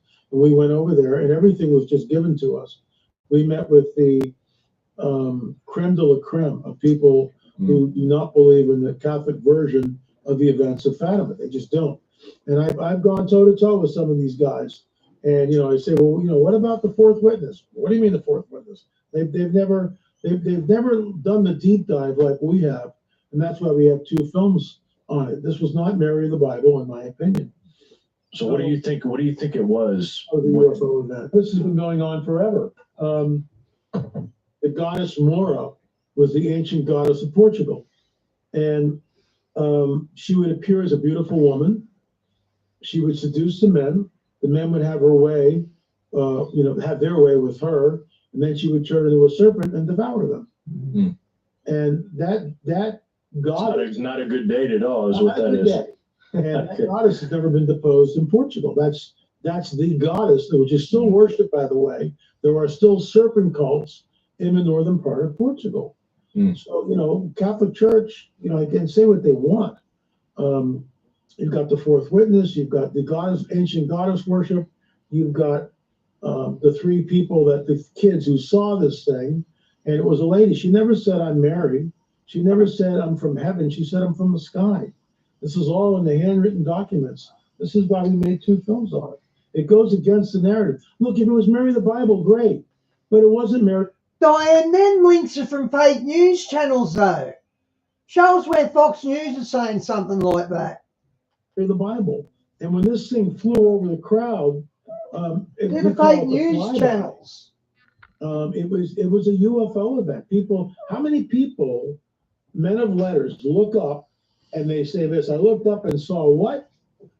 I looked up and saw a dull silver disc. Well, that's what they saw. I looked up and saw a dull silver disc. I mean, how many times do we have to hear that? That's not Mary of the Bible. That's a dull silver disc. The apparition wore a skirt right below the knees. Women in 1917 had dresses. We've got the pictures all the way down to the tops of their shoes. I mean, to think that prostitutes didn't look like that. Mary of the Bible showing up with a skirt that goes right below her knee. I'm not buying that for a second. So I mean, people can believe what they want to believe. I'm not going to disparage anyone's belief, but I did a deep dive on it. We did 2 films on it. It's not Mary of the Bible. All these, there was another apparition recently in the sky. Here we go, and it looks like, something is there. And everybody's going, oh, hallelujah. No one's rebuking first and asking questions later. You don't know what you're looking at. It's an image in the sky. How do you know that's from God? Oh, wait, you don't. Why aren't you rebuking in Jesus' name? Because you don't know what you're looking at. It's an image. It's a cloud. It's huge. And it looks like, a figure, a biblical figure. But you don't know what it is. I'll tell you another story. In Conyers, Georgia, there was an apparition site in Conyers, Georgia, where Mary of the Bible was appearing, okay? So this woman calls me up, and she at the time, and her fiancé at the time, they're married, so they're shoulder to shoulder, standing in the field looking up at the apparition. She sees a religious figure. He sees a UFO. Now, how is that possible? How is that possible? They're both looking at the same phenomena. She sees one thing, he sees something else. So, whenever we're dealing with the supernatural, we're called to test the spirits. In other words, rebuke first, ask questions later. Test the spirits, because we don't know what the heck we're looking at, and we're ill-equipped to deal with the other side. I mean, that's why when an angel appears, everybody does a face plant. Daniel, that's not why. And the angel, sorry, Dan. It's like, boom, I fell on my face. In modern day vernacular, that's a face plant. So Daniel does a face plant, and the angel goes over and tries to comfort him. Now he's on all fours like a dog, and angel touches him 2 or 3 times. That last link won't load. He finally stands up, and they're able to talk. I mean, this stuff is like, it's not what we think it is. It's not. Oh, and I the know. churches, of course, never talk about it for the most part. Yeah, they're disinterested in the supernatural in general. So the Skinwalker Ranch phenomena that's going on, where do you rank that in terms of UFOs, weird stuff that's going on? And I'll just I know that you probably watched all the series, but I was when I met Thomas Winterton, he's the guy that's kind of the groundskeeper, the keeper of Skinwalker Ranch. He's on the show. He's the guy that got beamed in the head with the directed energy in the first. Diane, he probably owns Melina, whatever her name is. He probably owns her. Season. And I asked him if is this spiritual, is this physical? And he said it's both. In his opinion, it's both. He said there's no way to really fully wrap his head around what they're seeing. And it's almost, do they feel like it's multidimensional or something along those lines? What is your take on that? Because I've heard so many different opinions. I've heard, all these people that are even, different amongst different Christians, there's different opinions on what these things actually are. But I'd love to hear your opinion and actually what you think they might be dealing with at Skinwalker Ranch. Well, it's a portal, it's a gateway, and it's open. Native Americans knew about it. They avoided the place. That's why you have the backward spiral, the counterclockwise spiral, as opposed to the clockwise spiral. It means don't go here. You got trouble. Native Americans never went there because they knew it was a gateway. It's a portal. Stuff was coming in, stuff was coming out. That's why it's high strangeness. That's why it's both physical, supernatural. Somebody's going to get killed. There's no doubt in my mind. Somebody's going to die because they don't know what they're dealing with. And some of these people on the show are incredibly arrogant. They really are. They're really arrogant. They think that, this is my scientific instruments, blah, blah, blah. Let me tell you something. You come up against something like that, and you'll be terrified. Okay. If something manifests and you see it, you'll be terrified. Absolutely terrified. You won't even know what to do. You'll have no clue. You'll be on your knees crying like a baby. Yeah. Diane, you guys are going to be in full-on civil war soon. If he doesn't own up to what you just said, if he doesn't own up for that and then locks Obama up for treason, the people are going to go off their nuts, I think. Yeah, Thomas, I haven't met the other guys. Thomas was a very humble dude. It seemed like he was actually one of the nicer guys I've ever met in my life. And he was very humble about it. I mean, he definitely wasn't saying like I'm going to spend my vacation there or anything along those lines. I know that for a fact. But the other guys, I know what you're saying about that. I've never met any of the other guys at all, and I haven't watched all of the series. But bullet points, like one of the things that struck me as odd is these portals, these places like Sedona and places like this. There's a lot of crystals involved. What is it about crystals, man, and technology? I don't know if you've seen the video where they have the phone chip, the microchip from the phone, and they zoom in, they keep zooming in, and it's just like highways of these meticulous little chips that just keep on going deeper and deeper into it, and it's made with all silicone and crystals. What is it about crystals and demonic activity and technology that goes together? Have you ever, I'm sure you've done research on this, I know you have, but what is it about these places and that kind of makeup of the areas? Because I don't know that they found that in Skinwalker Ranch or not, but places like Sedona, according to people I've talked to, you can find quartz pretty regularly over there. Well, a lot of the ancient sites are also, there's quartz, embedded in the stone, like andesite, like granite, that have piezoelectric properties. So the ancients, and I'm not talking about ancient men, I'm talking about the fallen ones, knew how to harness this stuff. We were talking about, I did a show today on my show about the Great Pyramid and all the research people, what the two scientists are. In fact, July 27th is going to be a virtual conference. So you can sign up for that. They had satellites over the Giza Plateau, and these spiral columns go down 2,100 feet. That's unbelievable. And there's this whole network of tunnels and labyrinths under the Giza Plateau. What are they looking at? It's fallen angel technology. It's Nephilim architecture. All of it. The circles in the North Circle Mound, the Octagon Mound. These are all Nephilim architecture, fallen angel technology. And, you talk to a modern day archaeologist, Native Americans built this with deer antlers and digging sticks and birch bark baskets. And, it's like, you're not buying this. Native American oral tradition says, we didn't do any of this. So they're backpedaling now, some of the leaders of the tribe. But we talked to Chief Joseph Riverwind, the Tiano war chief. By the way, he's over in Israel right now, and he's on the record. He's been on the record in the Alma Trail series, but he's also in number 9. And he just said, we didn't do this. It was here when we got here. How many times we have to hear this?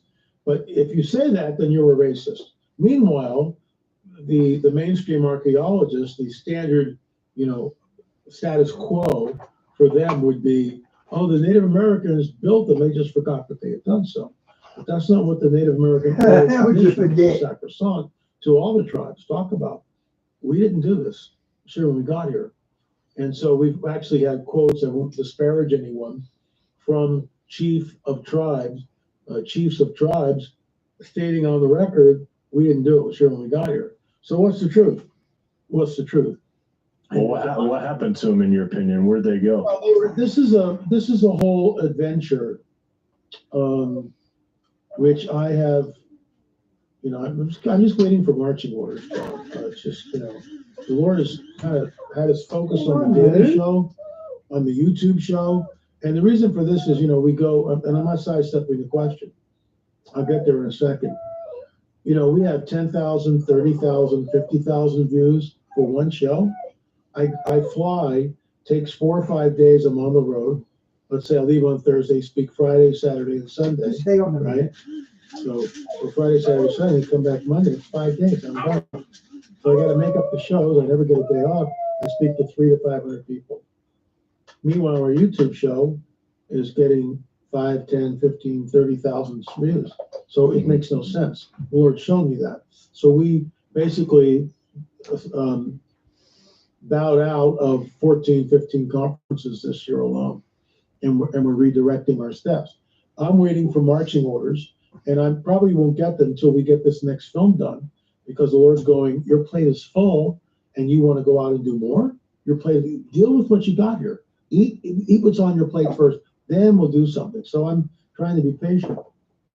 Every site I have ever been to, every site has the same story.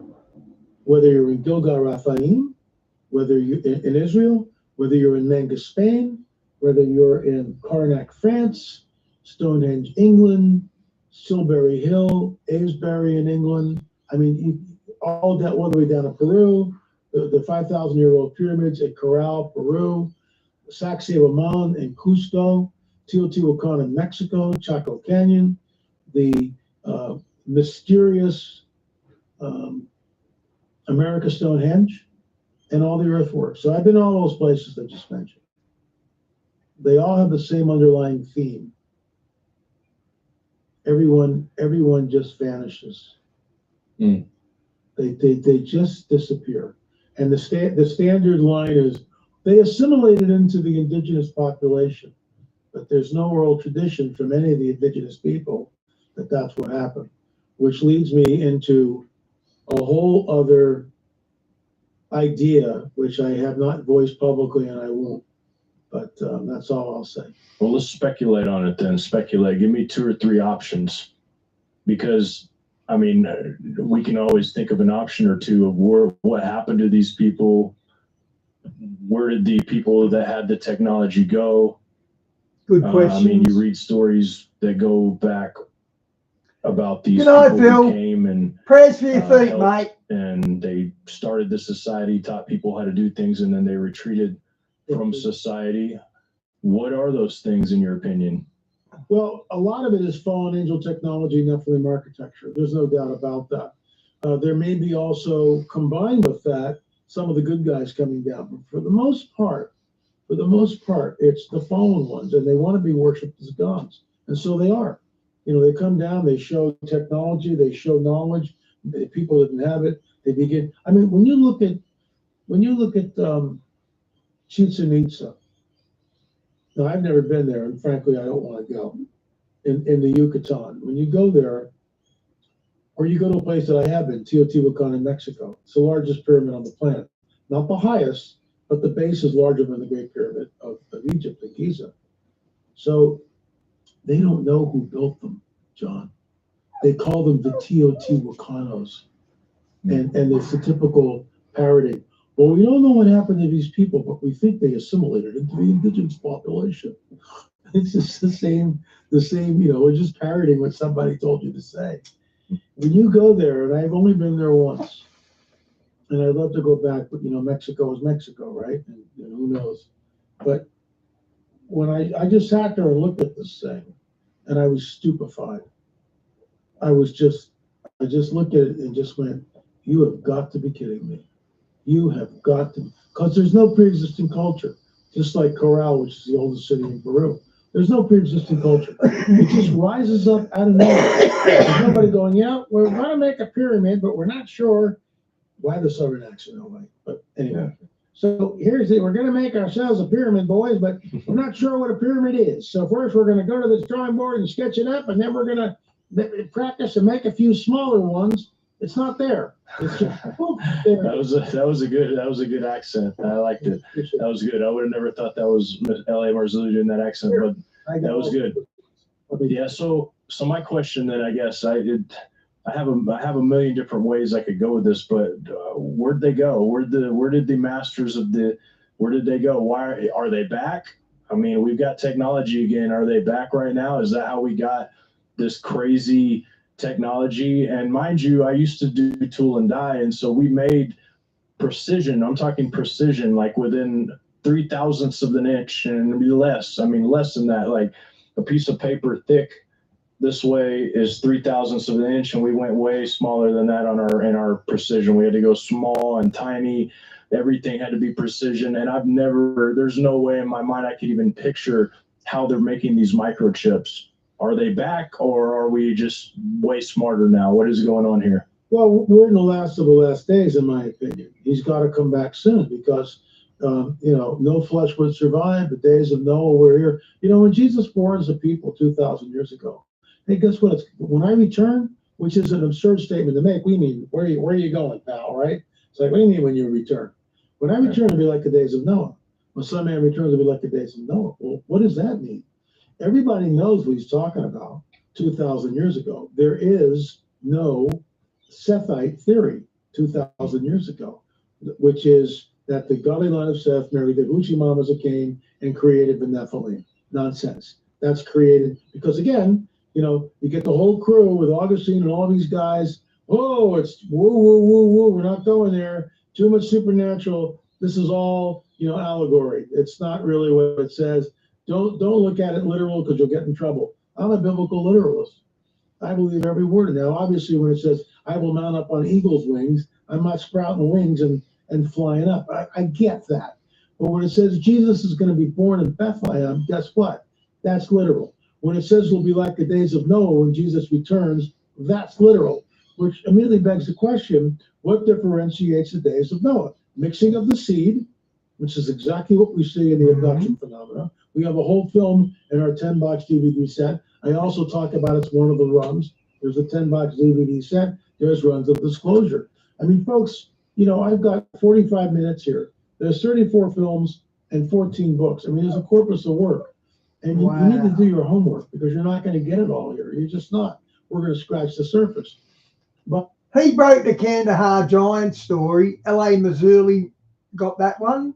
The bottom line is, we are in the days of Noah, and we are ramping up to the time of Jacob's trouble, which deals with the nation of Israel. It's not Bob, Fred, and Ernie. It's the time of Jacob, the 7-year period. The Israelites have been gathered back. The Jews have been gathered back into their ancient. Romans 9, 14, and 15. So for all you anti-Semites, replacement theology people, and Israel has no place, and the church it gets all the blessings of Israel, and it doesn't matter, then deal with this. Okay, Amos 9, 14, and 15. I will bring back the captives of my people Israel. Check. They will build the waste cities and inhabit them. Check. They will plant vineyards and drink the wine from them. I've been to Israel. Check.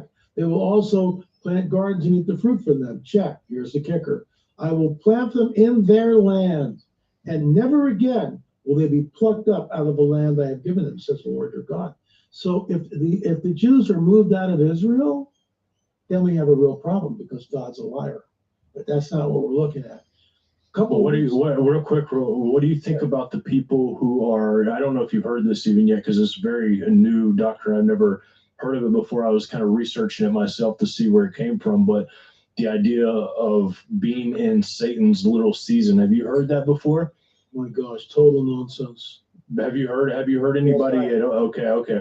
I didn't know because we have a lot of people that they're saying that we've already gone through the millennial kingdom and we're in Satan's little season. No. You're clueless, pal. With all due respect, anyone who holds on to that, you have no idea what you're looking at. God's prophetic clock is the nation of Israel. 1948, May 14th, 1948, when they're regathered there and they declare their statehood, that scripture, Amos 9, 14, and 15, was read in every single synagogue on the planet. Coincidence? I will plant them in their land, and never again will they be plucked up out of the land I have given them, said the Lord your God. These are the remnants of the Jews. They're here, and they're not going away. They're not going away. This is God's prophetic time clock. So several weeks ago, they took one of the red heifers, which had 2 black hairs, so it's not qualified for sacrifice. And they did a mock-up to make sure they could do everything. So they sacrificed the red heifer, they burned the ashes, did the whole thing. Okay. At the same time, the 4 cornerstones of the temple are cut. They're already there. They're already there. So they're going to rebuild the temple, and the outer court will still be given over to the Gentiles, which is exactly what Scripture tells us. It's a literal third temple. We are not the temple. We are the temple of the Holy Spirit, but we're not the temple that the Jews are going to rebuild. See what I mean? When you get into replacement theology, you're completely confused. If Israel is not God's timepiece, then what are they doing there? And then when it says they will look on him whom they have pierced and mourn for him as an only son, what does that mean? Who are they? Where does Jesus land when he comes back? He lands on the Mount of Olives. That's right outside the city. Every eye will see him because the Mount of Olives is the high place. So the white horse comes down, the armies of heaven. Are we just still in the air watching all this? I don't know. Do we land with him? I don't know. My personal opinion, this is conjecture, Battle of Armageddon happens, we make this ring. Yep, I reckon we're here till Armageddon as well. 100% LA. I like you more now. This multi-decked ring, and we're hovering in the air on flying white horses. Don't ask me how that works. Jesus lands on the Mount of Olives. That thing split in half. They, the Jewish remnant, the Jewish people, look on him whom they have pierced. Who did they pierce? It's Jesus. It's nobody else. And mourn for him as an only son, because they will realize that he was their Messiah and they missed it. It is the most cosmic moment, other than the resurrection, in all of history. Wow, that's true. That's a pretty big cosmic moment. You know, it's cosmic beyond anything, because we're there in resurrected bodies, because we've already gone up in the rapture. We're there on flying white horses, the Battle of Armageddon. He destroys them by the breath of his mouth. He just stops holding them together. He just goes, we're not lopping heads off like Lord of the Rings and orcs. We're not doing that. We watch him just stop holding them together, because we know from Colossians that he holds all things together, and he just stops it, and they bleed out. That's why you get the blood up to the horse's bridle, because they just go, and they're done. He stops holding them together. We're in glorified immortal bodies. I mean, it's like a science fiction movie. I will tell you this, John. 45 years ago, I'm a brand new Christian. I had never read the book of Revelation. I'm getting ready to go to bed. I'm in my bed getting ready to go to sleep. I am taken. In the body or out of the body, I am taken. It's not a vision. I know what those are. Not a vision. I am literally taken into the future. Don't ask me how that works. I am seated, second one. I am seated on a white horse, and we are flying through the air. Wow. And I am holding on to the horse's mane. No bridle, no saddle. I have the Because he knows where to go anyway. That this horse can communicate with me. He doesn't Yeah, see?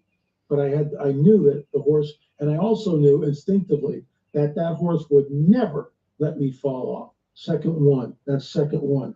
Second two, I look to my left. The rider on the white horse is to my left and way in the distance. And the armies of heaven are stacked up like floors of an apartment building. And we're in a horseshoe shape. Every eye can see him. Every horse is staggered. So every eye in that huge army can see the rider on the white horse, and we are flying down. Wow. So second one, second two, second three, I look up. I'm on the right flank, about halfway up, on the right flank, about 8 rows back. The guys in the front, John, are really big. 12 foot. Okay, this is the best interview I've ever seen done on LA Missouri. This is a really good interview, guys. 10-footers, you don't want to mess with them at all. No, I bet you don't. I was there for 3 seconds, and I had no idea where I was. And I told my pastor, because I was in counseling at the time, brand new Christian, coming out of the occult. And no, I wasn't on anything. And Pastor Fred goes, have you ever read this? And he turns to Revelation 19. The armies of heaven rode with him on white horses, dressed in fine linen, white and clean. And I just, right? Unbelievable. Yeah, I mean, it's hard to deny when you have those experiences. It's hard for the person to deny. And I know that there's going to be a lot of people, because we have people, listeners, that believe wide varieties of things in LA. And I like that about them, because I really do want to reach a lot of group of people. I don't want to be, kind of sectioned off into one group of people, because I believe that really, in my opinion, this is not shared by every peer that I have, but in my opinion, I think that if people agree on the gospel, that it's of Jesus and that it's his blood that saves us, and that that's what it is, the foundation of that, him dying and being risen again, that's what I really kind of hold firm to. But I do love hearing other people's opinions of things and why they come to those opinions, because I will never say that I know everything, because I know that that's not true. Yeah, I've had to eat crow many, many times. Okay, I've done it a couple times publicly, and I'm cool with it. I just would rather not be like too definitive on these things. But I definitely love to hear people's opinions on those topics, man. It's one of those things that I'm deeply interested in. How can you not be interested in the prophetic revelations of the scripture? I mean, they're just so profound, sometimes symbolic, sometimes whatever, but it's just amazing. And I know that you've been talking about those things for a while. I've seen you do broadcasts on many different prophecy forums, such as Skywatch TV, and you were doing with Russ Dizdar. I used to listen to you guys in my headphones as I was doing Tool and Die when I was a kid, before I had kids of my own, basically. I wouldn't say I was a kid, but in my mind, I probably was a kid, So all of these things you talk about prophetically, and I just want to, I know we only got like 10 more minutes here. I want to hear about, I know they say never talk about politics, but I want to hear how all of your worldview plays in with your view of politics and what's going on. And obviously I know that we're watching what they want us to see. We're seeing what they want us to see. We can't know all the 100% right, Di. Let's go to that.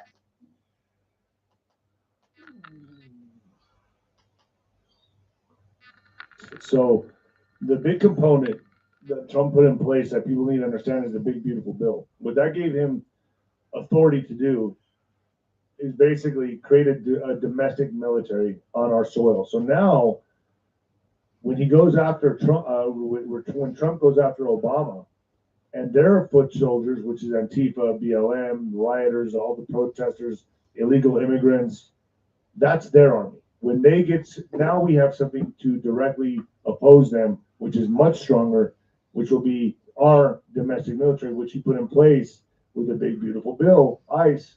So he put the Chesapeake. Sounds a bit like the Gestapo, doesn't it, guys? Is an order in position for, so when he does go after Obama, they're ready. They're ready for the civil unrest now. They weren't ready before. They are now. I'll guarantee there will be civil unrest. And I don't know to what extent. I don't know how big. I don't know if it'll be like what happened in June.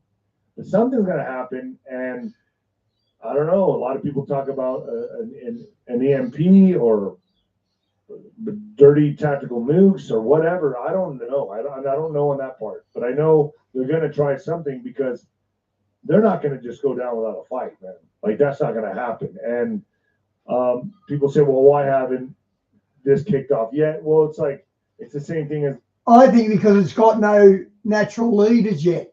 No one stepped up for these protesters to represent a lot of them. That'd be their best bet, I reckon.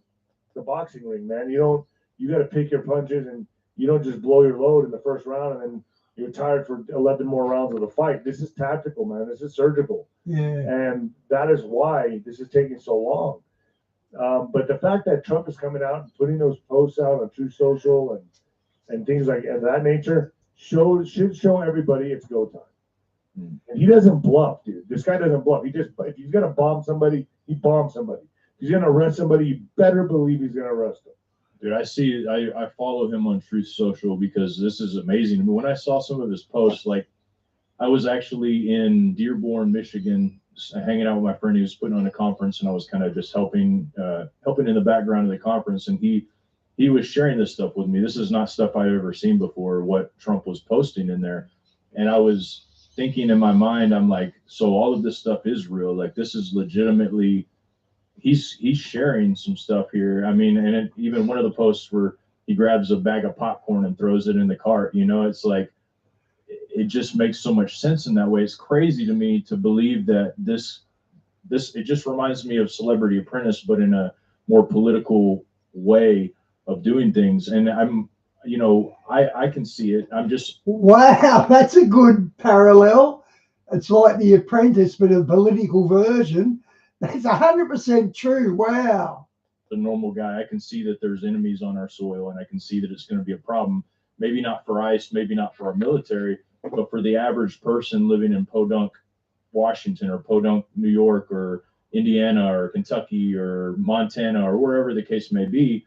When you have one person that can come and create like a fiasco to where all of the resources from multiple cities have to go to this area to subdue this person because he's shot and killed 2 or 3 people with a sniper rifle and he's burnt down part of the woods.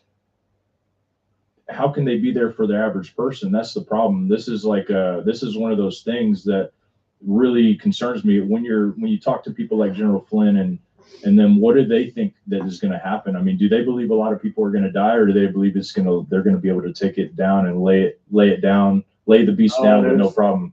There's going to be casualties of war, no doubt. I don't know if it's going to be hundreds of thousands or millions. Nobody knows that. Anyone says they do, they're lying. I don't know. I just know there will be casualties. There's already been casualties. Look at 2020. What happened in 2020? Those are casualties of war, man. This is 5th generation warfare. This is not tanks and bombs. Yeah. So this is about destroying America from within. And now that Trump is now picking a fight, or he's not picking a fight, Obama picked the fight, let's be honest. But now that he's coming after Obama, dude, all systems go, man. People need to really understand this. This is a very dangerous time in our country right now. This is not like any other time. People are going to remember where they were when this dude got arrested, when Obama gets arrested. I mean, either that or he's going to flee to Kenya, but I think they'll probably pull his passport. Anywhere he goes, he's not going to be safe. It's going to be. Do you think he knows this right now? Oh, dude, he's got to. How do you not know? I mean, there's so much information coming out right now, and Tulsi Gabbard's going to be putting a lot more out there. You better believe he's not sleeping at night. He's probably wondering that when that door is going to be kicked in and they're going to take him. You know, I mean, I would be. I mean, and you know. Oh yeah, I'd be terrified if I heard the president of the United States, somebody that literally passed some things that are phenomenal to me. I couldn't believe it, like the 2025 thing that the bill where he was able to basically fire everybody and rehire people that he wanted to do without approval, just bang. You know, that to me, that's astonishing. I can't believe that got passed, but he did pass that. And yeah, you got to be terrified in that situation because he's got them all, man. He's got all of these people in his pocket. He's got them all. He's got them all, dude. And just think about, like, here's one thing that people can look at and be like, yeah, that's interesting. Stephen Colbert. Why would Stephen Colbert's Late Show get hacked? Makes no sense. And then Trump talks about it on the Truth Social post and then says, I hear Jimmy Kimmel's next. Bro, he's got leverage on these people. He's got the blackmail. He's got the goods. Like Trump or not, I love what he's doing to the left. And it seems that way. It really does. It's a superpower for him right now. That is the ultimate superpower. And he's got the military. And he's got the domestic military. I mean, when he decides to go after, believe me when I say this, when he goes after Obama and he gets him, he's going after everybody. Nobody's safe. And I don't think people really understand the magnitude of this. It's game over. And there will be casualties of war. There will be ramifications for this. For the most exciting time in American history is coming, but it's also going to be the most jarring, shocking, depressing time for others. It's going to be a time where the liberal darling, Obama, the first black American president, is done. It's going to be like it never happened. And guess what? It is going to be that it never happened because 44 won't count because they're going to go back and look at everything and he's never qualified. I mean, so it never happened, which will make room if you want to look at the good side of things for another Black American president to come along and make history. But it's not going to be this guy. He's going to make history in a very bad way. And it's going to be walked back and Biden everything's going to get walked back. And it's sad. Just think of the hangover this country's going to have, the shock and awe, then the hangover, then the healing process. And then we're going to go right into AI. It's going to be a whole different, when Trump talks about a golden age, he's already there. He's already on the other side of this, John. He's on the other side of this. It's over. It's done. This game is completed. One other thing I want to bring up is when he talks about Hillary as of recent, he's calling her Clinton's ex-wife. He's calling her. Someone else picked that up. Yeehaw. Her double's beautiful. He's saying things that are just so outlandish and strange. Mm-hmm. To anybody listening going, what the hell is he talking about? Her double. The Joe Biden robot post that he shared too. I was like, wow. There you go, dude. Like, why is this guy doing this? Either he's the biggest wacko conspiracy there is, or it's real. Yeah. Or he's trying to mess with us. You know, there's that possibility too. You don't think he messed. Yeah. This is an operation, bro. Everything adds up. He's defied all the odds. He's there. Okay. If I remember correctly, John and David, they're aware of Trump like we are, if you know what I mean. In the position. So this must be difficult for John to hear. He wants to be. You don't just beat the deep state you don't beat them in their own game over and over and over again, and it's coincidence. It's impossible. This is an operation. Now, who he has behind him, I've heard it's like a less than a dozen of a firewall, and there's only certain people that are read in. And then there's people outside of that, but need to know basis compartmentalized. But he's the front man of the band, and I think people need to really pay attention. I think now more than ever, I think all the indicators are there. Everything points to him being in operation. Better pay attention. I think the reason people have a hard time believing it, like myself, which I'm not saying that I hope you're right, and I believe that it's very possible that that's exactly what's going on, because my perception of this as an outsider is very similar to your perception of this. But the average person is going to say, every president we've had, Nino, is a puppet. So why is Trump different than a puppet? And I can't debate that, because I often think of that as well. So like, I'm not, no, can't be, that's impossible. I often think, the powers that be are so strong and so powerful that, yeah, they do control both sides. If you look at the Masonic chessboard or the Masonic black and white, wouldn't it be in their benefit to create this kind of polarization so that they can use the illegal immigrants as a way to surveillance Americans? Wouldn't this be the way to do that? And I'm not saying Trump is wittingly a part of this. He could be unwittingly a part of this. But don't think for a second that I don't think about this. Don't think for a second that I don't see the beast system coming in, and I don't see the pendulum swinging right to where we have a domestic military now. Oh, for what? Problem, reaction, solution. To take care of the immigrants. Don't we all want them gone? We've been taught to hate them for the last 4 years with not hate them, but disapprove of them, to where, yeah, dude, I mean, I think about it all the time. Could it be a hand playing both? I mean, they own the chessboard. I mean, it's a paradigm thing, because it's like, if you do nothing, somebody else is going to do it. If you don't create this surveillance, if you don't create some kind of safety net, somebody else is going to do it, and it may be somebody more evil. And so I get it. Like, I totally understand the paradigm here.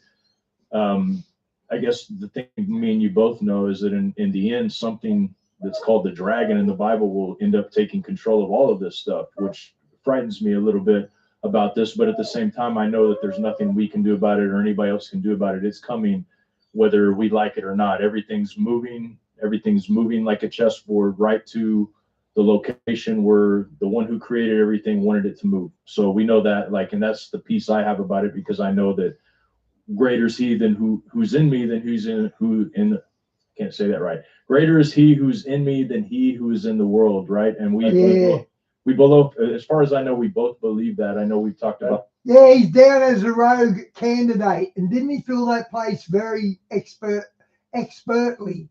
That's why I got baptized, man, because we already won. We already won. Jesus won. It's over. We already won. So whatever happens, fine.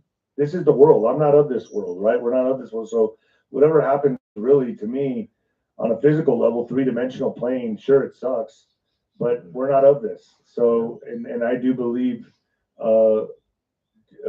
Jesus, to me, from just my book.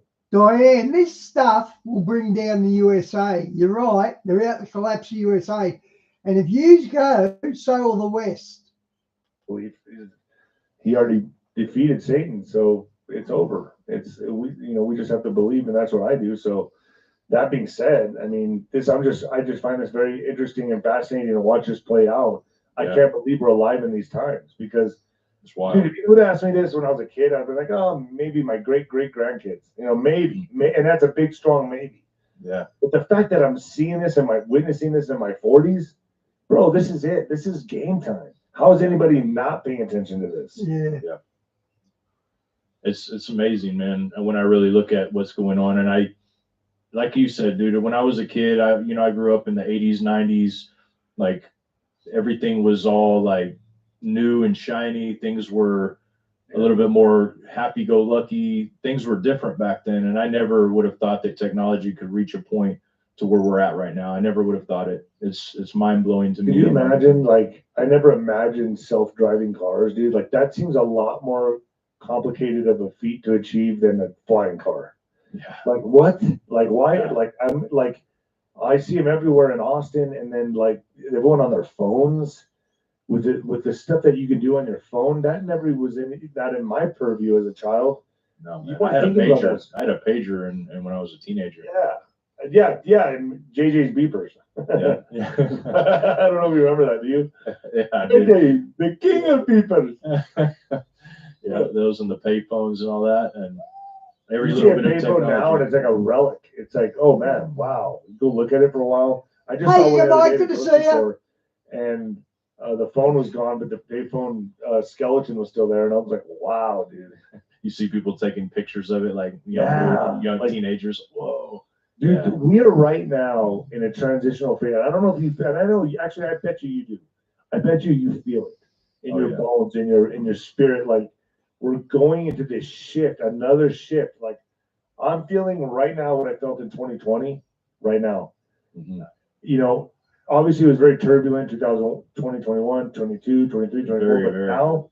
But right now, there's another shift about to occur. Do you feel that? I do feel it, man. I'm putting on a conference here in like a month, and I'm like, I haven't bought the stuff to facilitate the conference, and I'm not buying it till like 2 weeks before, because I just feel like at any given time there's going to be martial law. There's going to be crazy stuff going down, and so I feel it, man. I know a lot of people are pointing to August, bro. A lot of people are pointing to August. I mean, a lot of people are saying that, and Obama's birthday is what? Okay, so there's 666 days from October 7th of 23, when Israel was quote unquote attacked by Hamas. That was 666 days is August 3rd, I think, of this year. Yeah. So it's and then Obama's birthday is what, the next day? Wow. That's kind of, I don't know. Happy birthday, maybe, surprise. But who knows, man? That one reason this is weird, a weird reason, because I'm like kind of, my mind works in weird ways, but there's certain places I don't want to be at certain times. And in Kentucky, this is like we're the largest cave system in the world. There's like this place called Mammoth Cave. And I'm thinking, if martial law goes down, I don't care to be here. I'm cool with this area, because this area, there's plenty of deer. I can hunt all day. That's what I love to do anyway. There's caves. I'm good. You know what I'm saying? So like I picked that area specifically with that in mind, even though it's not the most easiest place to get to. Like, anybody that's coming to it has to really, really want to be there, because there's no direct airport into the town or anything. So, but yeah, dude, I've been thinking about this, like, and I'm even contemplating moving to Central America for a short time just to see how this plays out. I've contemplated that, and I've even, seriously considered and even talking actively talking to people about that. So, you know, there's a lot going through my mind with all of this. I don't know, man. I think that if they would have had it their way, the deep state, we would be in that situation. But I don't think it's going to get to that. I think it's going to get close, but not there. Hopefully, I don't. I just think that if Hillary would have won, I know, you know, twice, or if Biden would have won this last time, then we would be up shit creek. But I think we have the high ground, and I think it's going to be a lot more neutralized than people think. I think it's going to be bad in some places, pockets. Diane, I can't see that Cosmode 69. I can't see that. I think pockets of civil unrest, certain cities like, let's just say Portland, Oregon, let's say San Francisco, and not even the full city. I think it's going to be pockets of it, you know.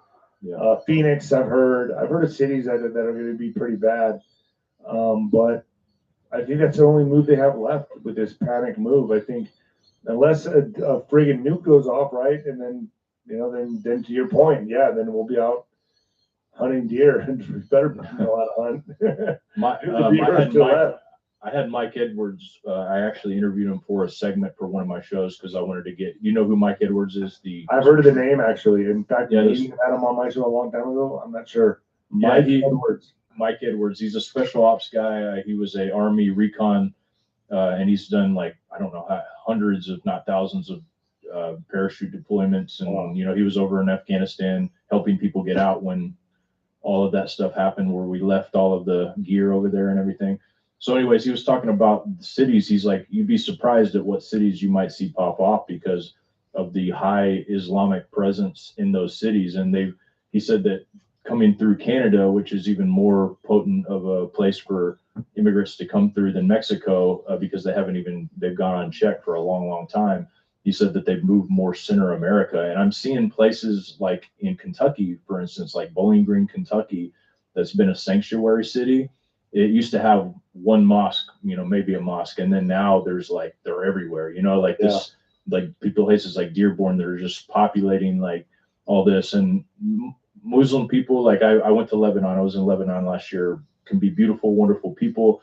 But when they're largely grouped together and the only reasoning that they have, or the only structure that they have, is based off of this system that they have. Sharia law. Yeah, Sharia law. It just creates an environment for anybody else is unlivable. And we see that they're moving into certain areas, kind of going unchecked. And we've seen it in London. I mean, London is so different. I mean, it's horrible. 10% of England are Muslim. 10% of them. So 10% of the Muslims are in England.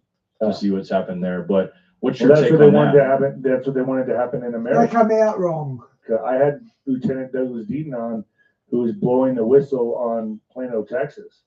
He was on my show, on my in-person podcast. I did an in-person with him.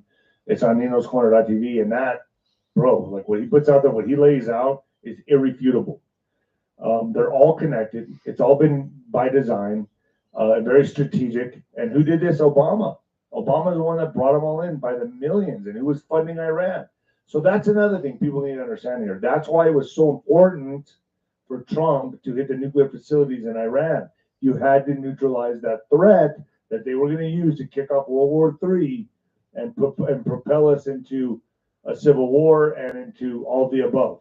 Okay, all of the above with the Muslims. So he neutralized that threat and made a regime change, or forced them into a regime change. Now, that being said, that doesn't take away the fact that they're all over America right now. And I'm not saying they're bad people. I'm not even going there. I'm not saying that. But Sharia law does conflict with the Constitution and other people's rights. It just does. Yeah. So it can be brutal. How they handle this. In Tripoli, it was like brutal the way you could see people living there. And then in Beirut, for instance, like in Lebanon, it was like any other Western civilization city almost. You know, no, you didn't see the women covering their head or anything like that. It was interesting, but when they are concentrated like that, like you said, dude, it's super brutal. There's a mosque right here next to in my neighborhood, man. Like what? Yeah, they're all over Texas, and like they're here by the millions, and you got to wonder which ones will be activated for such a time as this. I mean, like I said, I think the big marker is going to be when Obama or Hillary are arrested, man. I mean, that's going to be the kickoff to the big game. I mean, as if we haven't been suffering the big game all along these last few years, but that's how complex a process this is to surgically dismantle this bomb being the deep state. It is so deep and entrenched in all our politics, entertainment, all of it, sports, all of it. Hollywood, I mean, everything, churches, dude, it's like it's everywhere. Like you can't just one day flip the switch and be like, all right, it's over. Dude, this is a dismantling process that is going to take a lot of time. And it's probably going to take another decade. I could see people arresting or Hillary and people being like, yeah, I thought that was probably coming. I mean, there's so many people talking about all the bodies left behind and all the stuff. Like it would be hard for me to believe people wouldn't expect to see that one. But the Obama one, that's going to shock the world, man, because people have no idea about what went down. They have no clue, man. Most people were in the dark. Yeah, a lot of people didn't like him. They didn't want to vote for him. But I don't think people really understand what happened during his regime. And, you know, people kind of wrote me off as a conspiracy theorist when I was saying that Russia, it's not over, it's coming. Russiagate's going to break first. Everyone's like, they kind of listen to me. Now they're listening. Yeah. Because it's here. Yeah. I mean, it's here, man. And I'm telling you another thing. He's going to be arrested. It's going to happen. And I think this Epstein thing that everyone's going after Trump for is why it's going to happen, because he's using it as leverage. Whatever they have in those, and I don't even think it's so much the list. I think it's the videos, bro. Because anybody could be on the list, and maybe they went for dinner. Maybe you can't prove they did anything. Huh? But it's what they have. I mean, these videos that Pat Bonnie's been combing through, which is why I believe Stephen Colbert is gone. I'm sorry, and Jimmy Kimmel's next. It's these videos, folks. I just can't imagine what our country has suffered. The people, the children, the missing, all of the things that are happening right here underneath our nose, and hopefully it's finally getting dealt with. That's what I hope, man. I really hope that. Well, people are waking up, man. Yeah. People are waking up, like you, me, people watching this. We all know. Imagine, think of this for a second, bro. You're my age, right? You're in your 40s? I'm 42, yeah. Okay, 42, a little younger than me. But remember back in the day, like in the 70s, 80s, 90s, the milk carton kids. Oh, yeah. Remember, that was always scary. That was terrifying, dude. Kid. But dude, Yeah, think about how it was like a open season for these predators in the 70s, 80s, 90s, when your parents would say, "Oh, just make sure you're home before the lights come on," and then the kid never comes home. I cannot believe parents used to let their kids go out and do whatever the hell they pleased to do with whatever neighbor. I grew up like that. I can't believe, knowing what I know now, that we are allowed to grow up like that. I grew up in South Texas near the border. You know where Mission, Texas is? Yeah, actually I do. Right across from Reynosa and all of that. And it was a reality every day there at that time. And that's back, early 80s, late 80s, early 90s. So for me, it's like I've always been really highly aware. I have 5 children of my own, and I can't, man, I'm like constantly, I almost have panic attacks, like thinking about like the idea of just leaving them out somewhere to just roam, because I've just seen it, man. I mean, my sister was a target a lot because she was a cute little blonde-headed girl, and dude, like, I mean, there was situations that occurred when I was a kid that my dad had to get us out of. It's crazy stuff like that. And God, I can't grow a beard. If I grow a beard, I look like I'm homeless. So a beard doesn't suit me. It's even worse now in every city, in every state, man. It's everywhere. This network of people that are willing to nab a child. Yeah, and the internet's made it worse. And like people think, well, it's this has always been a problem. Well, this is not something that's new. It's just being uncovered now. So people need to understand that this is not something that's it's just started. No, this has been. I'm going to say for probably thousands, and as long as humanity's been around. Oh yeah, like sacrificing to Moloch and all of the. Yeah, I mean, this has been the thing. Yeah, it's so crazy to even think about, man. Like, I can't believe that this is what humans do. I mean, I can imagine some reptilian or a space alien or something like that that doesn't, that look at us like food or whatever, but not human beings destroying their own species. Like, you got to have a real demonic possession to, like, I don't know, bro. It's just. It reminded me too, like people looking at the P word. I guess we can't say. Supposedly, you're not supposed to say it or whatever. But they're looking at this, and it gets worse. It gets more, aggressive as time goes on. Especially like thinking about it as a child. And when I was a child, if I wanted to look at a nude woman, I either had to make that happen myself somehow, or I had to go find a Playboy somewhere where if they'd let me buy it, even I had to go look for something like that. Yeah, it wasn't easy. Like your friends are looking at it or whatever. And even then, the Playboy is like tasteful, like compared to what's out there now. I mean, everything and anything's on the internet now, man. Like, look at Bonnie Blue, who banged 1,000 chick dude in a day, bro. That's the product of society now. Yeah. I mean, that's what, and kids idolize that shit. I gave us, God bless, mate. I'm hanging up when these guys are finished as well. Like, what's the next girl thing I'm gonna do? 2,000? Yeah, dude. I mean, I don't know where we go from here, bro. I mean, we kind of arrived at a place now where it's like, I think there's gonna be, especially when all this transpires, I think there's gonna be a time, like I said, humanity's gonna go into this sobering hangover that we're gonna have no choice but to turn this around. Because we're gonna have a hard look in the mirror. Once all this comes out, when it's finally all out, dude, I don't know what humanity does. I mean, there's gonna be a lot of people jumping off buildings, self-deleting, deleting others. That's what I see, man. Yeah, I think it's gonna be a hard look in the mirror for our species as a whole. I think so too, man. I hope that people do look at themselves and if they, look, I had to look at myself when I was in jail, like in 2010. I had a really hard look at myself. I was going through withdrawals, and I'm like, man, like look at me. I'm here in this freaking jail cell. I've ruined my own life because I'm an idiot. Basically, I thought I was doing the right thing, and now I'm here. And hopefully people choose Jesus when they took a long, hard look at themselves, man, because like that changed my life, and it really did like magnify who I am as a person. I mean, I could sit there and be slummed out over all the things that happened to me, and I could sit there and waller in self-pity, and I could be drug addict on the street right now. But like when those things happen, there is a place to turn, man. And I really hope that people choose that in this time rather than choosing something else, because there's going to be other choices. There's always other choices. Look at everyone on fentanyl, dude. Everyone that's on fentanyl, they had that choice. They chose that.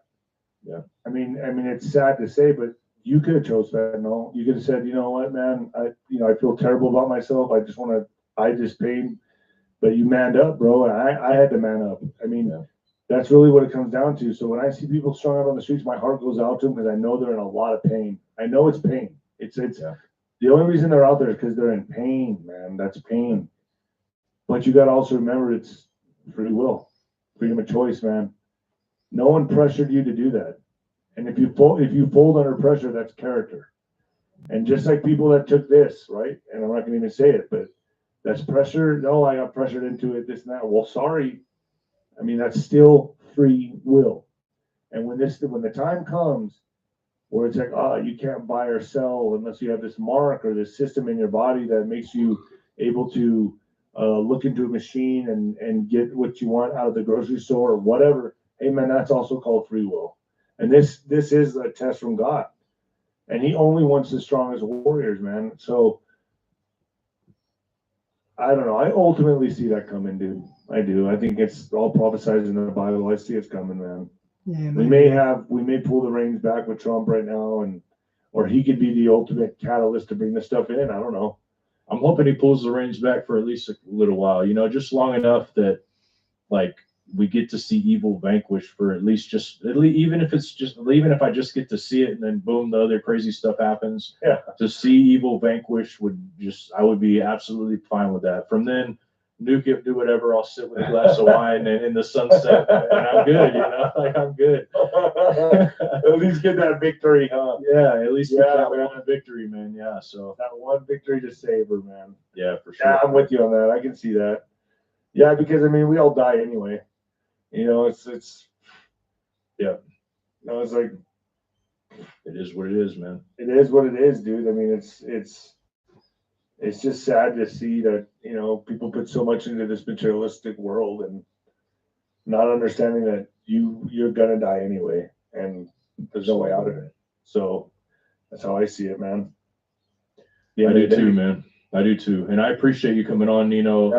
I know you got another interview right after this, and so I appreciate you taking your time. And look, man, I really enjoy having some of these conversations. We'll definitely have to do it more.